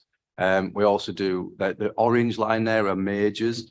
So I suppose to give some context to that, and apologies, I'm probably completely teaching you to suck eggs here, but the major applications in our world are sort of, you know, the fairly sizable housing estates or the city centre high-rise developments or businesses. So they're quite often quite complicated because they're in urban areas where you've got multiple factors, and from a flood risk point of view, you're dealing with quite complex hydraulic models. So you might have flooding from the river, you might also have flooding from surface water, or even the interaction with Yorkshire Water's infrastructure and sewers and surface water drainage. The next one, please. The graphic, apologies, it's a little small, but this is something we've done some rebranding recently. So we've got a Leeds flood resilience sort of brand that goes around the major schemes and the messaging that we put out around flood resilience. This is just along the sort of use of that branding. We've tried to just depict graphically where we've done flood schemes. So the sort of purple line along the River Aire that is Leeds Fast 2 or Leeds Flood Alleviation Scheme Phase 2 that extends from the train station out to Bradford. We're actually working in Bradford as well. I've got a few slides on that particular scheme later because it's fairly confident in saying it's the biggest flood scheme in the country. And it's live at the moment. We've been building that for the last 12 to 18 months, and that should complete early next year. So I've got some slides on that. Finally, Woodbeck, I've got a slide on later, but that's a really small scheme geographically, but affects directly a small community that's in Cottingley, near Cherwell, near Morley. So we're really pleased that we've been able to bring that forward. Like a lot of flood schemes, it's wedged between two businesses. It's very awkward access. We've had historical features there, and all we've really done is take the top off a culverted section of a watercourse, taking it out of a pipe and made it open. But the benefits from a flood risk point of view are very significant. That's the best part of £1 million spent on that community. They have flooded significantly in the past. And I think, yeah, that represents quite a major milestone for us. But on paper, you could drive past it and you'd never see that it's a flood scheme. It's not that obvious, but from a technical point of view, it was very challenging. But so we're pleased that we've been able to complete that this year. When we say we've got 7 live schemes, I suppose we spend a lot of time, which I'm conscious is frustrating for communities at times, on the data, the technical side of things. And so live schemes there are not construction schemes there yet. They are business case development, modelling, technical assurance, optioneering, everything to understand how do we fund this? What's the right option? At the bottom there, just referencing that we're doing a lot of NFM, apologies for the acronym, is natural flood management. So we're using natural processes to manage floodwaters, to reduce runoff or to store water, but using the natural landscape to do that rather than hard engineering. Next slide, please. A particular success I wanted to pick out, and hopefully if the video plays at the end, there is a short video that we've done with residents in Otley who were very badly affected in 2015, but have actually been flooded a number of times before and after that. We did a £4.5 million investment in a flood scheme at Otley. That was completed earlier last year. We're still doing some of the finishing off work there because we've got a long-term 10-year maintenance plan for the in-river. So what we've done is complemented the engineering works with ongoing maintenance of the trees and the vegetation in the river, and that has quite a significant impact. So the level of vegetation on the island downstream of the weir in Otley, if anybody's familiar with the park, is contributes 300 mil, so foot of flood risk reduction. So all the sort of the 17-meter long sheet piles that are drilled into the ground at this location, but actually what we need to complement that is fairly straightforward vegetation management, and that's really important, and we need to, that'll be a key part of the scheme going forward. So we're still doing that on an ongoing basis, but the engineering works is complete. The picture at the top is of a wildflower meadow that we implemented as part of that. It's a really nice part of the town now to walk through, and it has got this very highly engineered flood scheme that you can't really tell it's a flood scheme because it just looks like a grass bank, but the technical engineering is under the ground. There's some stats on the bottom left there, just around the number of properties and the spend and the implications for the sort of local community. And then, yeah, just the press coverage on the right there. So hopefully we'll touch on the video a little bit later. What we'll say about the Otley scheme, it's a good example of why climate change is such a factor here, because so that the pre-scheme chance of a flood happening there was a 20% chance in any year. By implementing this scheme, we've reduced that to a 4% chance in any year. So it's a big change, but actually the impacts of climate change over the next 50 years will mean that it will go back to being a 20% risk again. And that really affects the funding that we can get. So because we can't provide a solution with the funding that's available to sort of eradicate that risk for a much longer period and sustain that, that communities, in effect, they're adapting over time, and we will need to continue to look at what's possible for that community. But what we've done is what we've been able to do, and it was important not to wait and find a solution that was so comprehensive. We've had to compromise there, and that's And that's difficult to do when we're in this profession because it doesn't feel like we've done the full job, but actually it's quite a comprehensive step forward. And that community, hopefully that'll come out in the video at the end. This is the Farnley Wood Beck one. So like I say, they're not the prettiest pictures and it doesn't do it justice because there's a lot of engineering works in there, but in effect, the hidden channel has now been unveiled and what it does is just provide a lot more water for a lot more space for flood water. And it means therefore that 15 properties don't flood and they're used to. Okay, next one, please. This is Sheepscar Beck. So this is one of the sort of live schemes. So we're doing all the detailed design work and modelling work.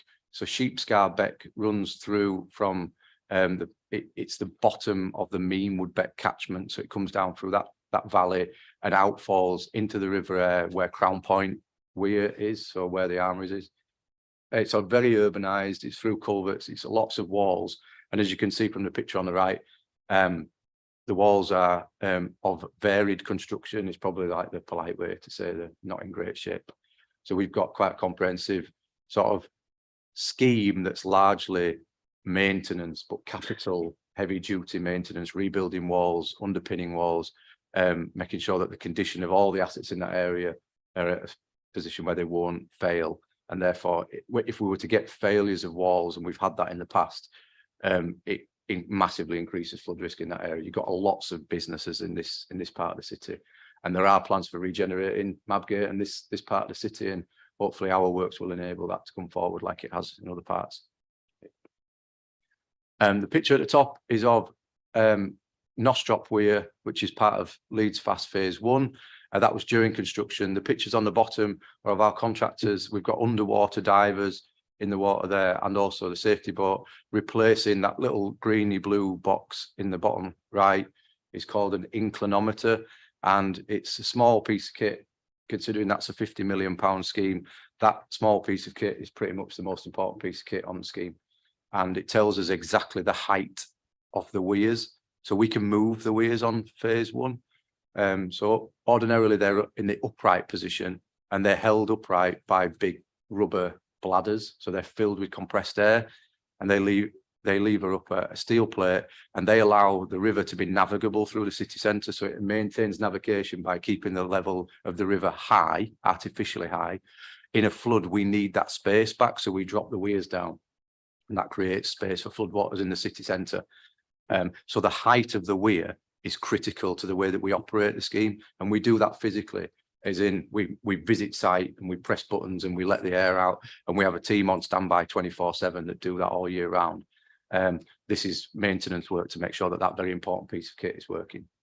In the top right, that's just to sort of highlight that technically the systems that we use to manage flood risk are very important. So we've got a new asset management system coming in, and it's allowing us to work through mobile technology. So we've brought in tablets to use for inspecting assets out in the field and updating asset information, and that's quite a big shift. From a sort of efficiency point of view, we're looking obviously to use money as wisely as we can, and that's quite a big shift for us. Next one. So focus on Leeds Fast 2. These are my last few slides. So just the picture there that shows phase 1 was from the train station down to Thwaite Mill. It did include some works. Actually, number 7 there is at Woodlesford. So because the scheme showed a very slight increase at a very big flood at Woodlesford, we did a scheme there first before we did anything else. And then the scheme through the city centre was completed 5 years ago now. And in the report, I did include a link to a video that we did that just talks about that scheme and how we manage it at the moment. Phase 2 is in construction now, and construction is going very well. They've got a huge amount of infrastructure going in from the train station up towards Appley Bridge, and there are defences going in Bradford at Appley Bridge, again as mitigation for the slight increase in flood risk there, because we're putting a very large storage area in, which is in the step 2 bit, the red bracket. Next one, please. Just a quick rundown on the funding, and actually this is a moving picture. In the report, I did put the very latest figure, which is just over £125 million for the phase 2 scheme.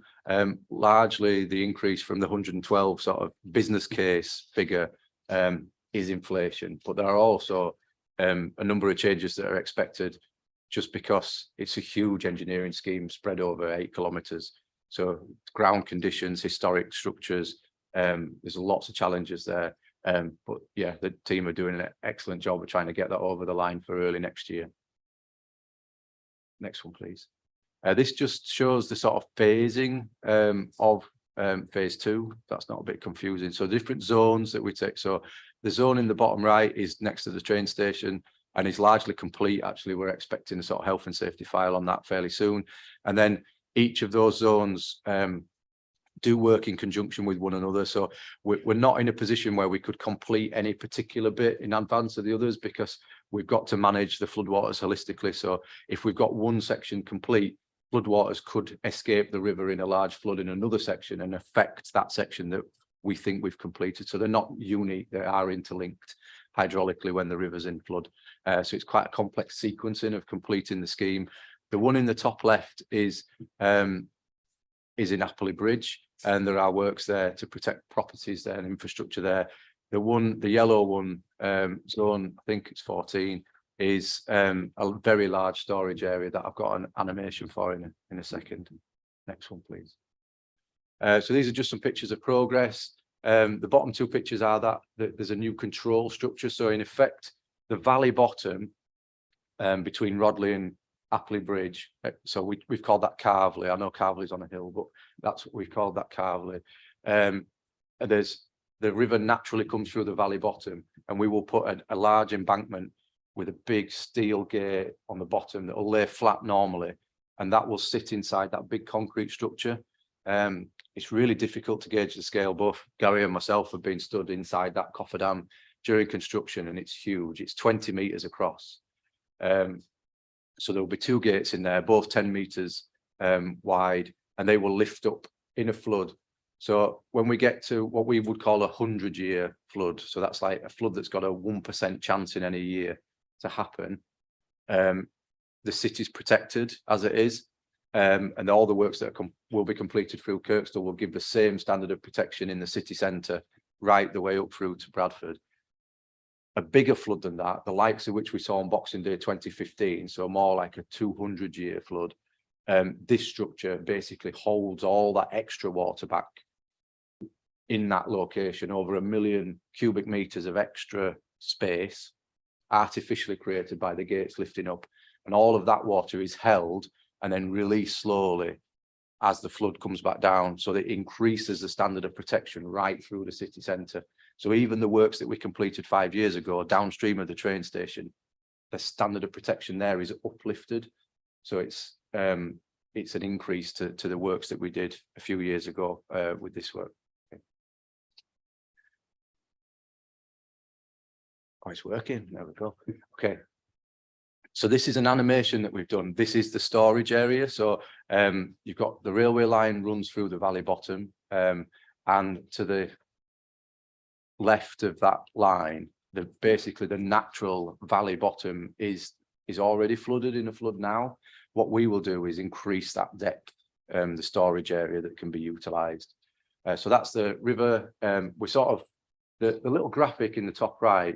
The red line is what the river's doing downstream of this new structure, and the blue line that spikes right up is the level upstream of that structure. So it's supposed to sort of show you that as we step through a flood, so you can start to see that the area is now starting to flood, it's going to be held back this side, so the upstream, the Bradford side of that flood control structure. The technology here is that the gates are controlled by a computer, and that computer reads what the river's doing and will raise those gates automatically. Obviously, we will again have incident staff like we do on the first phase that will be managing this scheme. There are lots of other assets. There are thousands of assets that we will take on as a city council as a result of completing this scheme.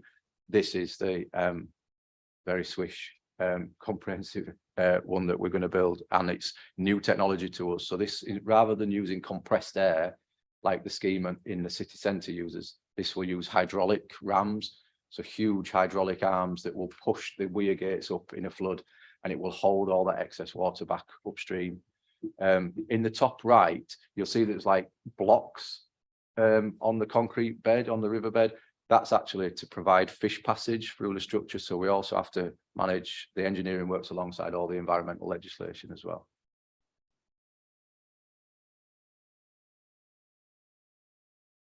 There we go. Thank you. The flip side to the climate emergency for us is that by delivering infrastructure schemes, we're actually emitting carbon. So that's always the challenge that we often face, is that to build infrastructure on this scale, is that not bad for the planet? And I think the answer is yes, it is. But the mitigation to that is that it's absolutely necessary, because we're combating the impacts of climate change. But to mitigate the carbon that's emitted, we did set targets on the project. So we've set a 20% target of reduction in the carbon that's brought about in the materials that we use, and a 10% reduction in the carbon that's emitted through the activities, so the transport and activities that are used on the scheme. That was a self-imposed target. I think it set a bit of a benchmark for flood risk schemes across the council, but also nationally. And certainly we've got other highway infrastructure schemes that are also following suit by setting a target that then means that we can track the sort of value engineering and the improvements that we can make. A really important part, and this counts for Otley as a scheme as well, is that when you calculate the carbon that's emitted by recovering from a flood, for Leeds Fast 2, the amount of carbon that's emitted by all the activities of cleaning up and rebuilding things and recovering from a flood like the Boxing Day flood 2015 is more. One flood emits more carbon in terms of the recovery than the carbon that it's cost to build the thing that will stop it happening. So the scheme in itself is carbon positive. It's an improvement by avoiding one flood, which we weren't really in a position to put that strong case across in our business case, but going forward, that'll feature much more heavily in the sort of figures that we put forward. And again, it's exactly the same picture for Otley. So the sort of carbon emitted, even though we've got very long sheet piles in the ground there to sort of cut off the floodwater going underneath the defences. So a lot of carbon emitted, but actually that's still less carbon than would be emitted by all the recovery and the impact that one flood would have on that community. So it's quite a big, powerful message that for the future. Next one, please. Changing tact completely. So the natural flood management element of the Leeds Fast 2 scheme is to directly tackle the adaptation to climate change. So all the engineering works, I think we're predicting that there'd be a 7.5% increase in the flow at the equivalent size flood between today and by 2069. So we build all the engineering works, will protect for today, and it also covers 2.5% of the future impact of climate change. So the remaining 5% that we need to find to maintain that standard of protection is going to be delivered by the Natural Flood Management Scheme. So all of this work is actually being delivered outside of Leeds. So it's up in the catchment, right up to the headwaters at Malham. So Malham Town is the headwaters for the River Aire. We've identified the key areas around the catchment where we could have the biggest impact. And then what we're planning to do is intervene with a range of sort of land management and tree planting interventions that all slow the flow down up in the upper catchment. And therefore, by the time it gets to Kirkstall, it realizes that 5% peak flow reduction in the flood. So far, we've actually planted more trees than that now. We've just finished the planting season for this year. So I think we're at almost 450,000 trees planted in the catchment. The ambition is to plant 2 million trees. We're working with the White Rose Forest to realise that ambition. And that brings in some extra capital investment to deliver the tree planting, but also maintenance for the future. Soil and land management, largely sort of aerating the soil and making sure that it's not compacted, has big benefits for agriculture, but it also has big flood risk benefits. Again, it means that the soil holds more water rather than that water running off, finding its way into the river and finding its way into Leeds. So we will put a lot of effort into there being about 1,200 hectares of soil improvement work, but that has to be repeated year on year. And that's a revenue burden that we're trying to challenge and tackle going forward. I think I've got one more slide, and then I've got a slide that depicts a solution that we're trying to put forward for that. Next one, please. So these are just some images. Leaky dam on the right is a sort of rudimentary way of just allowing water to pass through, but it does hold water back temporarily. They're very effective, but you do need hundreds, if not thousands of them, and they do need maintaining on a regular basis. The intention is to not put too many of those in, directly affecting Leeds Fast 2, just because of that future maintenance burden. But the tree planting and the sort of detailed modelling that's gone on in the catchment has informed that work, and we're now sort of embarking on. It's again the biggest natural flood management project in the country, and it brings some challenges working at that scale, and clearly we're working for Leeds but outside of Leeds. Next one, please. The way that we propose to fund the future maintenance of all the natural elements on the scheme is to create a special purpose vehicle. So this is likely to be a community interest company. The working title for that is Air Resilience Company. We've got a project with some extra funding at the moment to look at establishing the financial model and establishing that company. We're hoping that company will be in place next year. And the plan is that that would use private investment to implement all the natural flood management measures and maintain them for a long term. And they would receive a return on their investment. We will pay for that loan, effectively that investment, that would be repaid by companies buying the benefits associated with the work that we're doing. Largely those benefits are going to be the flood risk reduction. So the fact that the city continues to be protected from flood risk long into the future because of these measures, we would be selling that benefit to private businesses. So that business model is a little untested in this part of the country, but it has been done in other parts of the country, but not on the scale. But we would be working with farmers, land managers, and the third sector across the catchment to provide that sort of improvement to the catchment and the land, but with the investment for that would come from private business. And the vehicle for making that possible will be a separate entity.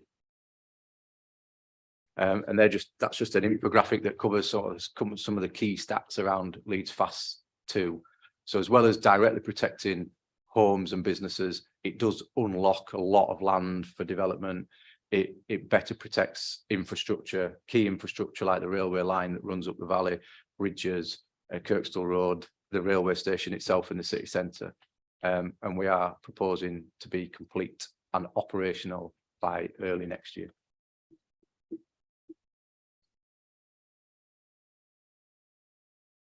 That's it. Thank you.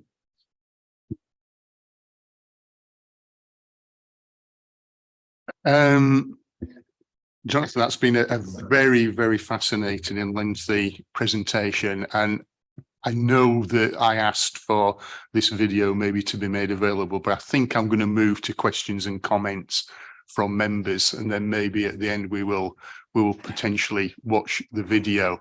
I have Councillor Laydown, who undoubtedly is going to talk about Otley. I was, yes. Thanks, Chair, and thanks, Jonathan. Firstly, I think it would be amiss of me not to thank you and your team for everything that you've done in Otley. You have kept the members of the community, the affected households and businesses and ward members up to date through every phase of the works, which, as you say, are completed. You have responded to concerns as and when needed. And I think it's important that we acknowledge that. And thank you on behalf of my community. It was tested last year. I'm not sure it saved the town, as the Wolfdale Observer said. Most of the town is above the river level, and the river never gets anywhere near the town. But I take the premise of the headline that it saved the affected properties down on Bridge Avenue. Off the back of that, I just wanted to, right back at the beginning of your presentation, you put up slide number 2, which was the extreme weather events from 1980 right through to 2022 or 2021. And there was a large, obviously, increase in flooding, the blue. And I just sort of, I need to be absolutely clear. I'm not a climate skeptic. I'm not suggesting that global change, climate change is not happening. I just wondered, what is a definition of a flood? Because actually, why I ask is because some of the simple mitigations we did after the Boxing Day or the Christmas week of 2016 or 15, whenever it was, helped also reduce further flooding. And I think of things that, things like we unblocked culverts, we unblocked drains, we took out silted waterways, we took out vegetation. And I guess what I'm really saying is, as a society over those 40 years, as the climate emergency has become more prominent, have we as a society and both national and local government failed to deal with the man-made failures around keeping drains unblocked, keeping gullies unblocked, unsilting waterways, cutting down vegetation, etc., etc. And now that we've done that, some of the mitigation means that we're less likely to have the severe flooding outcomes that we previously had. And of course, right at the end, you talked about the natural flood management. That was very clear from our community in Otley that they were very keen that work was done upstream around the heathlands and up in the Dales. And so I was really pleased to see that that has been ongoing, because you've never denied this, so I assume it must be true. As you know, the Wharfe, the River Wharfe is the fastest rising river in the EU. Sorry, we're not in the EU anymore, in Europe, but also conversely is the fastest receding river. So I just wanted to thank you, and it's more of a comment really about we seem to be on top of reducing those man-made failures that we previously didn't worry about.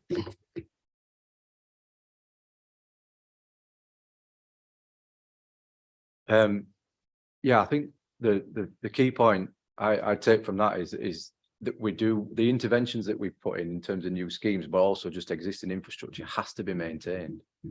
And in effect, we increase flood risk by a lack of maintenance if we're not careful. And that's a real challenge, because a lot of the capital funding that comes in for the large flood schemes doesn't come with maintenance money. And so as much as we've got delegated responsibilities for flood schemes, we're having to think of these innovative funding ways of bringing in additional funding that keeps that maintenance up. So yeah, the impacts of climate change will only increase that risk of a flood happening, but equally a lack of maintenance and a lack of infrastructure care will also increase that risk. And that's something that our asset management capabilities as a council around flood risk infrastructure has hugely increased in the last few years, and it will need to go again. I wasn't overestimating when I said there'll be thousands of assets, new assets on Fast 2. That's one scheme. And we did do an agreement with the Environment Agency that they would maintain Otley flood alleviation scheme, and we keep that relationship close. But again, they face the same pressures that we do in some respects, that revenue money is hard to come by, capital money is easier to come by, and that's the challenge. So yeah. It's very quickly, sorry. Is it the maintenance is only for the first 10 years then? Is it after that the council will have to continue to fund the cutting back of the vegetation in the river, etc., etc.? So there's a specific 10-year maintenance plan that what it should do is change the sort of vegetation landscape along that stretch from being unmanaged, huge willow trees that are difficult to manage and they increase flood risk, to being a different type of species in the river so that they're easier to manage. So the maintenance burden should be less as a result of that initial 10 years. that maintenance burden actually sits with the Environment Agency because it's a main river. However, the maintenance of a watercourse is actually with the landowner. And at that location, it's not just the council that has land ownership, there's private land ownership, and therefore it's going to continue to be a problem. But the reason we've done the vegetation management is to actively reduce the maintenance burden in future. So it tries to sort of actively reduce that future bill. Councillor Wilson. Thank you. Yeah, a really interesting, engaging presentation. Thank you for taking so much time to talk it all through. And I enjoyed the animation in particular, and hoping that all presentations have animations in from now on. A couple of quite local questions. I saw in the papers a reference to the Meanwood Beck works and a link to a kind of commonplace consultation about that. Very locally, I know that some residents are kind of not really aware of what's going on with that, and I think are under the impression that no work's going to happen, but actually it looks like from what you shared that there will be some work on it. So I wonder if you could just explain how we communicate with residents about, you know, after consultations, what the result is and what's likely to happen. So that's an example of that, but I guess it applies to all the consultations, particularly the smaller ones, maybe. And then on the very local, I suppose, verges that you get on just on normal streets, we often leave them in to improve drainage. Is there any way that they can be made even better for drainage? So whether that's trees or flowers or bushes, I'm not great at I don't know much about this stuff, but I'm assuming that verges that have been planted are going to be better for absorbing water than just like loose churned up soil or whatever. So yeah, the Meanwood FAS, so I suppose we have done some consultation already, was at a really early stage and it was done online, but there are sort of regular updates that come to ward members and to sort of people who've originally signed up to receive the newsletter. So we proactively put a newsletter out, but the online consultation is fairly new to us. I mean, Connecting Leeds have done that quite comprehensively using Commonplace, but we now use that as a standard. But for every flood scheme, we effectively do consultation through 3 or 4 means. So now an online consultation platform where people can add their own comments on what we've said, but they can also just add more information. I know about this, I'm worried about this, have you thought about this? We do a proactive newsletter, we call it a keeping you informed. So we tend to do that every sort of 3 to 6 months. It depends on the pace of the scheme.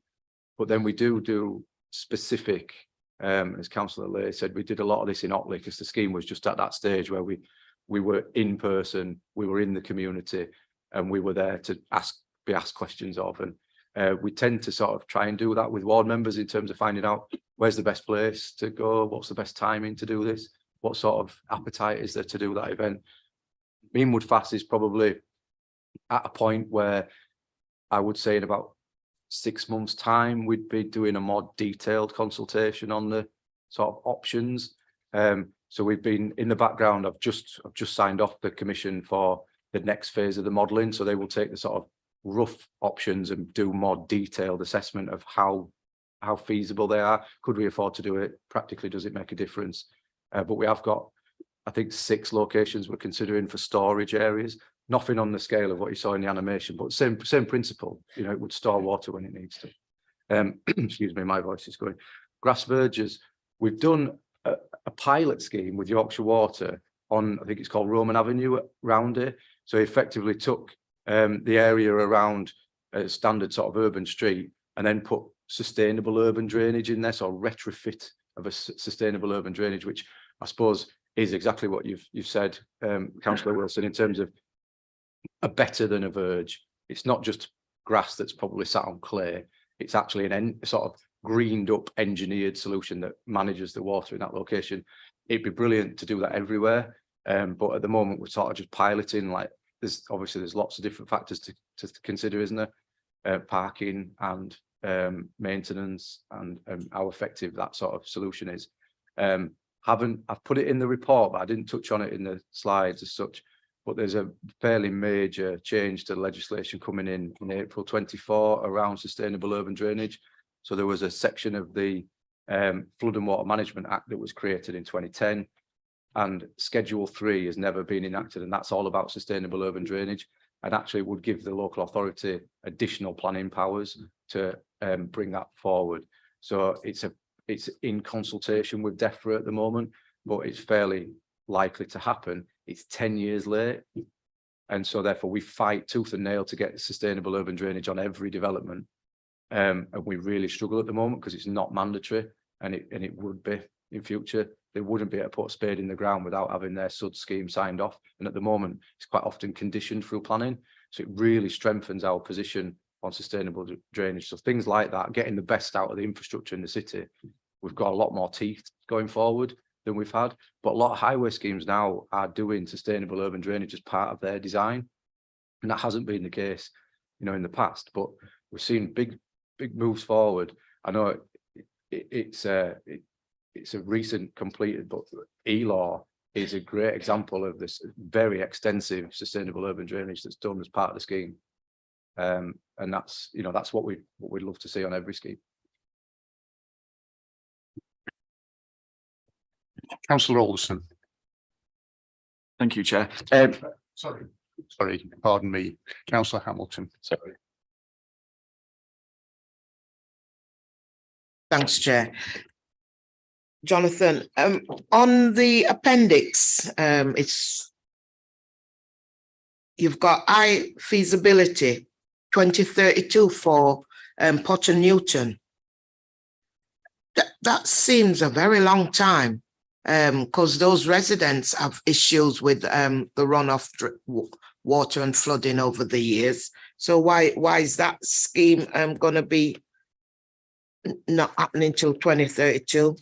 And then also just to say that the Meanwood Beck, I will agree with you that you have consulted with the residents, and some of them have gone online, but not all, with feedback, etc. And I can't remember receiving any of that information, you know, with regards to the newsletter. And is that going out to, because the Meanwood Beck is both Moortown and Wheatwood Ward, and the border for Adlon Wharf, yeah, and just put me off. Yeah, I forgot what I was gonna say now because he's telling me about Adlon Wharfdale. Yeah, yeah, it's the Beck where down at Mill Pond, where the residents, some of them have replied online, like they say, but we haven't received that information. And I only know that because I've been down to see a couple of residents and during our door knocking. And yes, they are pleased with regards to what's been taking place to prevent their houses from flooding, then, but they want more to be done, which they are aware that things are going to be done in the future. It's just that we haven't been receiving any update or information. So on the Potter Newton one, I think I'll check that, because it could be that we've got future funding in the long-term programme. Yeah, so I was going to challenge that. It could well be, and it's a shame that it's like this, it could be a typo, that, because we're on with Potter Newton now. But quite often we do the early feasibility work to look at the modelling and options, and then we have to put the funding in the future. And obviously sometimes we can bring that forward. So we do a national programme with the Environment Agency, and we get an allocation put in that nationally. And sometimes, until we've done that early feasibility work to prove the solution, they'll quite often put the funding way into the future because we can't justify the funding now. But we're on with Potter Newton now. So we've done ward member engagement. We're hoping that we'll bring funding in through Yorkshire Water for Potter Newton as a scheme. So it actually be similar to that Roman Avenue scheme that I've mentioned before. So it'd be like a sustainable urban drainage scheme that would reduce the flood risk in that area. But that's a live scheme now. So I'll have a look at that, because it might be that we've got future funding, but it could be that it's literally a typo and it should say 23, not 32. The second part of the question about Meanwood, I'll just double check where information's going. We are due to come back out with an update following that consultation, but what should happen is that all either affected directly or adjacent wards would get that information, because it's a catchment wide study. It goes out to anybody that would have an interest in it, and then we should be following that up with residents as well. So I'll look into that for you. Just to say, it's just that we might receive it and miss it. So just want to make sure that we are, if you can check. Now, Councillor Alderson. Thank you, Chair. Just a comment to start with, Jonathan, thank you very much for the very informative presentation, and also just a thank you to the flood risk management team who've always been very helpful, in particular in my ward with Town Street and Carlton Lane. Always been very reactive. I do have a question just around the 400,000 trees that you mentioned. Are they whips or standards, or a mixture of both? I assume it's a mixture. And the question is, how are we measuring the return on that investment? As we know, using woodland creation as an example, that the vast majority of these whips don't survive to maturity. Thank you. Thank you for your feedback about the work in Guiseley. But the tree planting, it is largely whip planting because it's just done at scale. So the plan at the moment, we actually need the majority of the mature tree planting, we need it by 2039, but clearly we need to have established it in that time. So the tree planting that we do with White Rose Forest is largely whips. It's not exclusively whips. We've done 1,000 mixed planting just at Kirkstall recently that was sort of part of the scheme. So there's other tree planting that's much different to that, but large scale natural flood management tree planting is largely whips because it's done at scale. But it comes with a 15-year management plan, and actually they overplant it. So the point, what we really need, but tree numbers is a really nice figure to report, but what we actually need is hectares of affected land. So actually, if for example, if 2,000 trees per hectare is what we plant, we might only need 1,000 trees per hectare to have the impact we need. But that's a sort of standard practice around whip planting for any natural flood management, is that it's overplanted to account for losses, but it does come with a long-term management. But technically, the White Rose Forest look for canopy cover, so it's an increase in the canopy cover across the catchment that they're interested in. We actually want flood risk reduction, so we're just interested in the reduction in the flow from that land. But tree numbers seem to be what people are really interested in, so we do tend to report tree numbers, and it just tends to be what people have wanted us to do. And it's actually gets a bit complicated when we start to say, well, that plot of land we only did 150 trees per hectare, and that plot of land we've done 2,000. But it's got the same impact because it just gets it, because it's about the topography, it's about the sort of underlying soil structure. But from our point of view, what we're interested in, what the benefit it provides by 2039. So we need it to stay in place. It goes back to the maintenance point earlier. We won't just plant and walk away. We're more interested in how it matures and how effective it is by 2039. That's okay. No, thank you very much. So I guess the 412 plus thousand, I didn't write the exact figure down. That isn't a true reflection of how many trees are thriving, I guess, at the moment, because the vast majority of those could have died, essentially. They could, but it is monitored and managed. So again, it's not just a capital scheme, plant and walk away, which does happen in a lot of places. This is a 15-year managed agreement with the landowner, so that it's done in conjunction with the landowner. 250,000 of those trees are actually on the Broughton Hall estate. So we've got a direct relationship with the sort of rewilding sort of project that's happening at Broughton Hall at Skipton. So that does account for quite a big number of those existing trees. But the plan is that you do a deal with the landowner. We would implement the tree planting through the supply chain or through the White Rose Forest, but the landowner works then with they get sort of an ongoing grant to manage the woodland planting. Councillor Foster, were you indicating you wanted to ask? Thank you. Yeah, first of all, thanks for a really good presentation. That was really interesting. It looks like a very exciting project. Towards the end of the presentation, I think one of the slides showed that there was 1,500 homes that are better protected. I know there's a KPI that Leeds City Council put out regarding flooding, which is a fairly basic one that relates to the number of homes protected from flooding. But I wondered if there's any other KPI information that reflects additional properties that are now at risk of flooding. And I'm thinking more about new developments. So really, basically, I'm just trying to understand, we've removed 1,500 homes from flood risk, but how many have we added? Good question.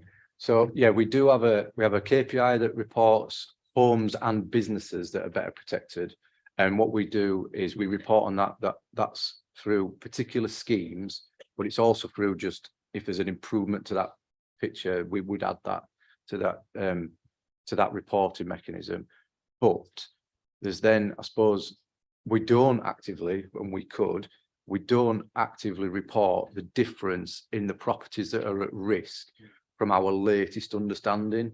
And a lot of that understanding just comes from modelling. So we don't have a comprehensive detailed model for every bit of the city.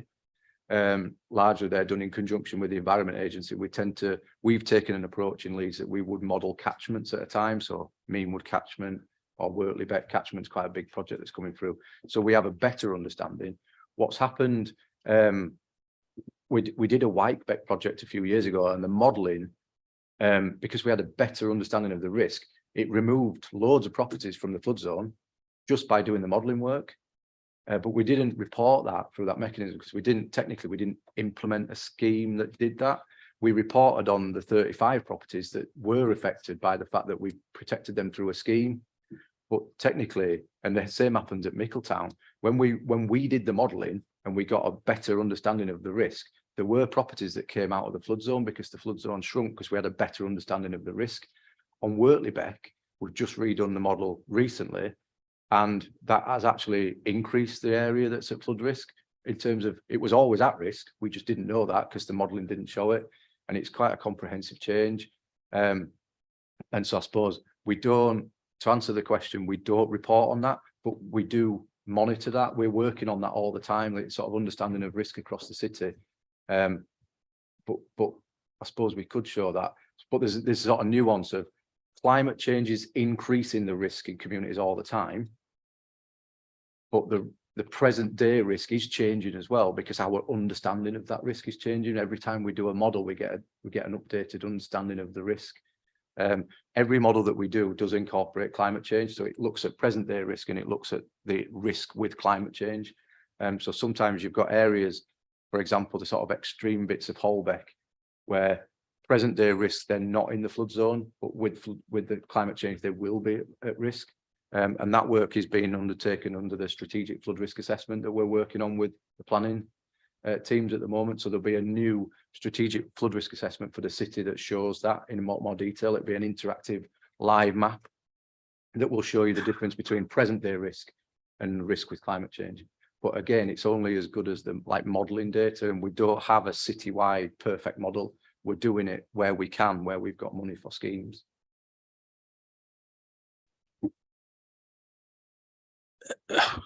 Yeah, I guess I would just say that, that is probably the disappointment for me, and probably where this city sits with the measurement of flood risk, I suppose. You would want a real-time organic method to see literally, week by week, what's at risk and what isn't at risk. And I thought that would be a key part of the strategy for the flood defence team. Yeah, I love that. It'd be brilliant to have a real time and a future proofed understanding of risk in every single corner of the city. And yeah, that we're striving to do what we can, but it's funding dependent. So wherever we've got the funding for a scheme and people can see that there's present day risk and they give us some funding to start that, we do what we can to improve the understanding of the risk there, but that's not the case everywhere. Okay, thanks for that. 3 hopefully quick questions for me. Flood alleviation scheme presumably was costed at past prices. I assume the cost has now escalated for the reasons we're all aware of. What impact has that had on the scheme, and will we need extra government funding? My second point, and it follows on a little from previous comments, is we're building around 4,000 new properties a year in Leeds. Are they increasingly being on sites that have a flood risk? And if so, are we confident that we're getting contributions from the developers that meet the cost of mitigating those risks?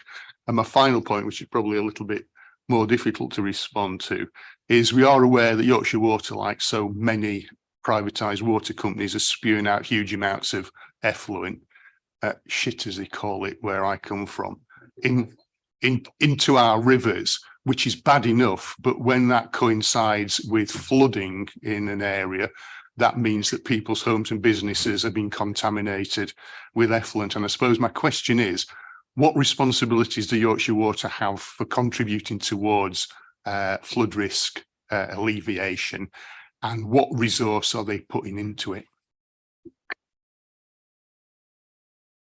Okay. So the first question about Leeds Fast 2, but it affects every infrastructure project that's going on at the moment.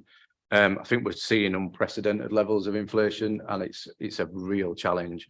So yeah, we'll shy away from that. That Leeds Fast 2 faces a real pressure at the moment.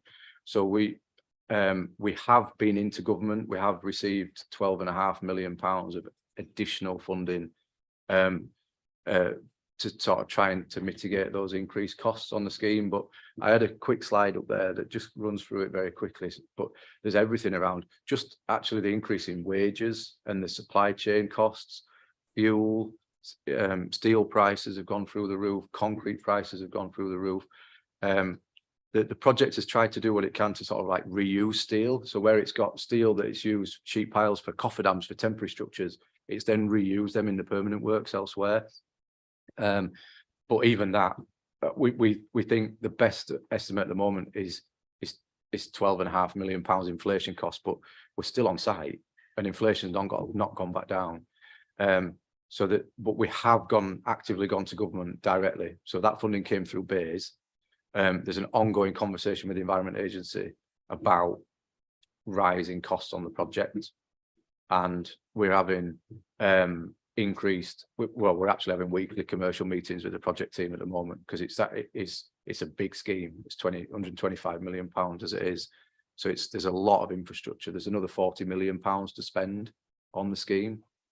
And so commercial matters are key at the moment to the project.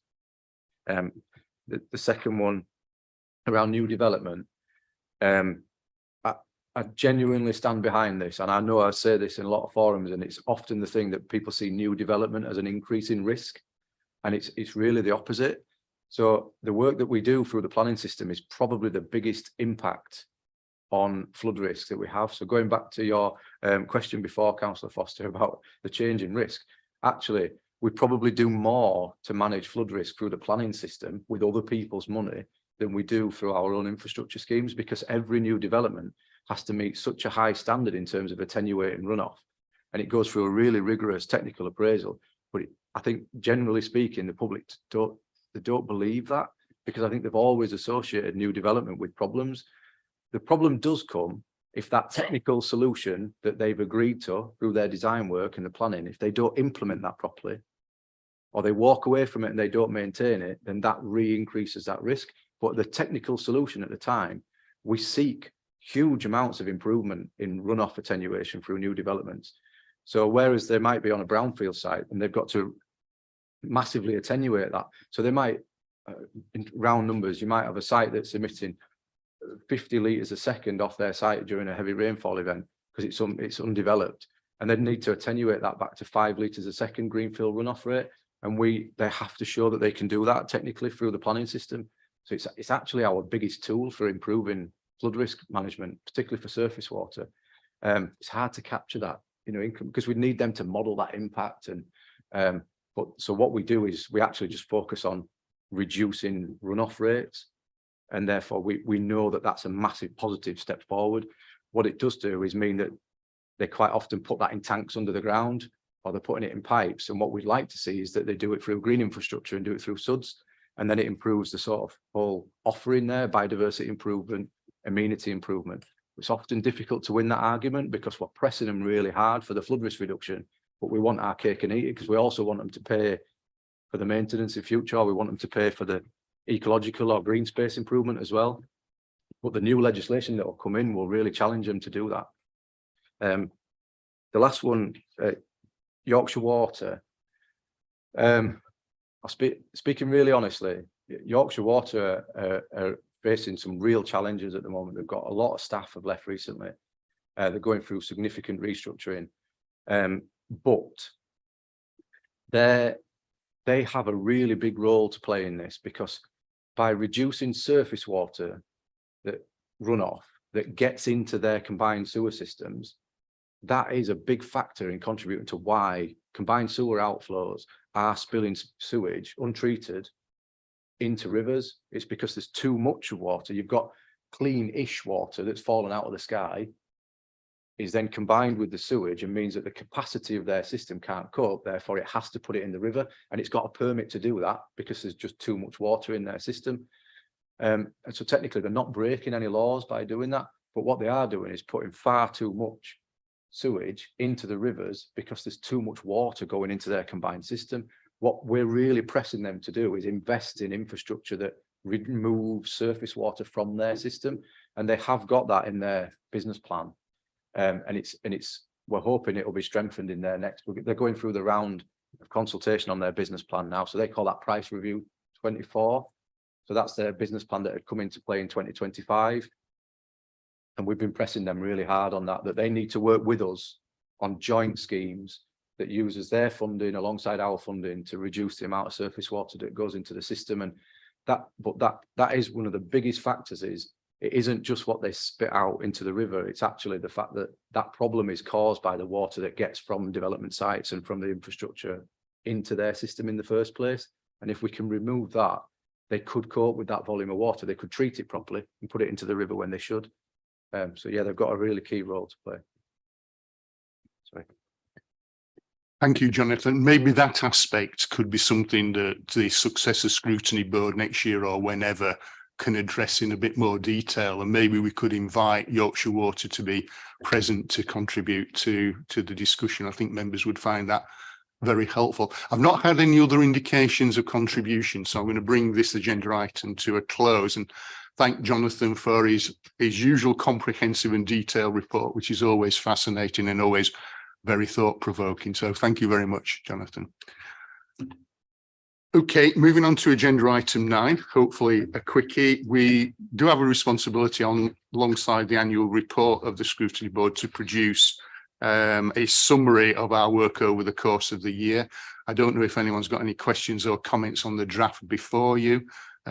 If not, I think we can agree the recommendations, and it will be posted on the council's website. Okay, right, and then final item is the work plan, which is obviously provisional and drawn from various discussions that we've had and various issues that come back to us each year as updates on previous inquiries that we've done, but also particular issues that members have identified and basically recommending to the successor board might be subjects for future discussion. So can I take that as agreed? Right, okay. That's it. Bring the meeting to a close. Can we thank Councillor Trustwell for his chairship over the last number of years? 9. Is it 9 on this board? Yeah. 9 years. That's longer than. Can we? I want to say thank you. I'm now taking time off for good behaviour. But thank But thank you very much for that. Appreciated. Okay. Safe journey onwards.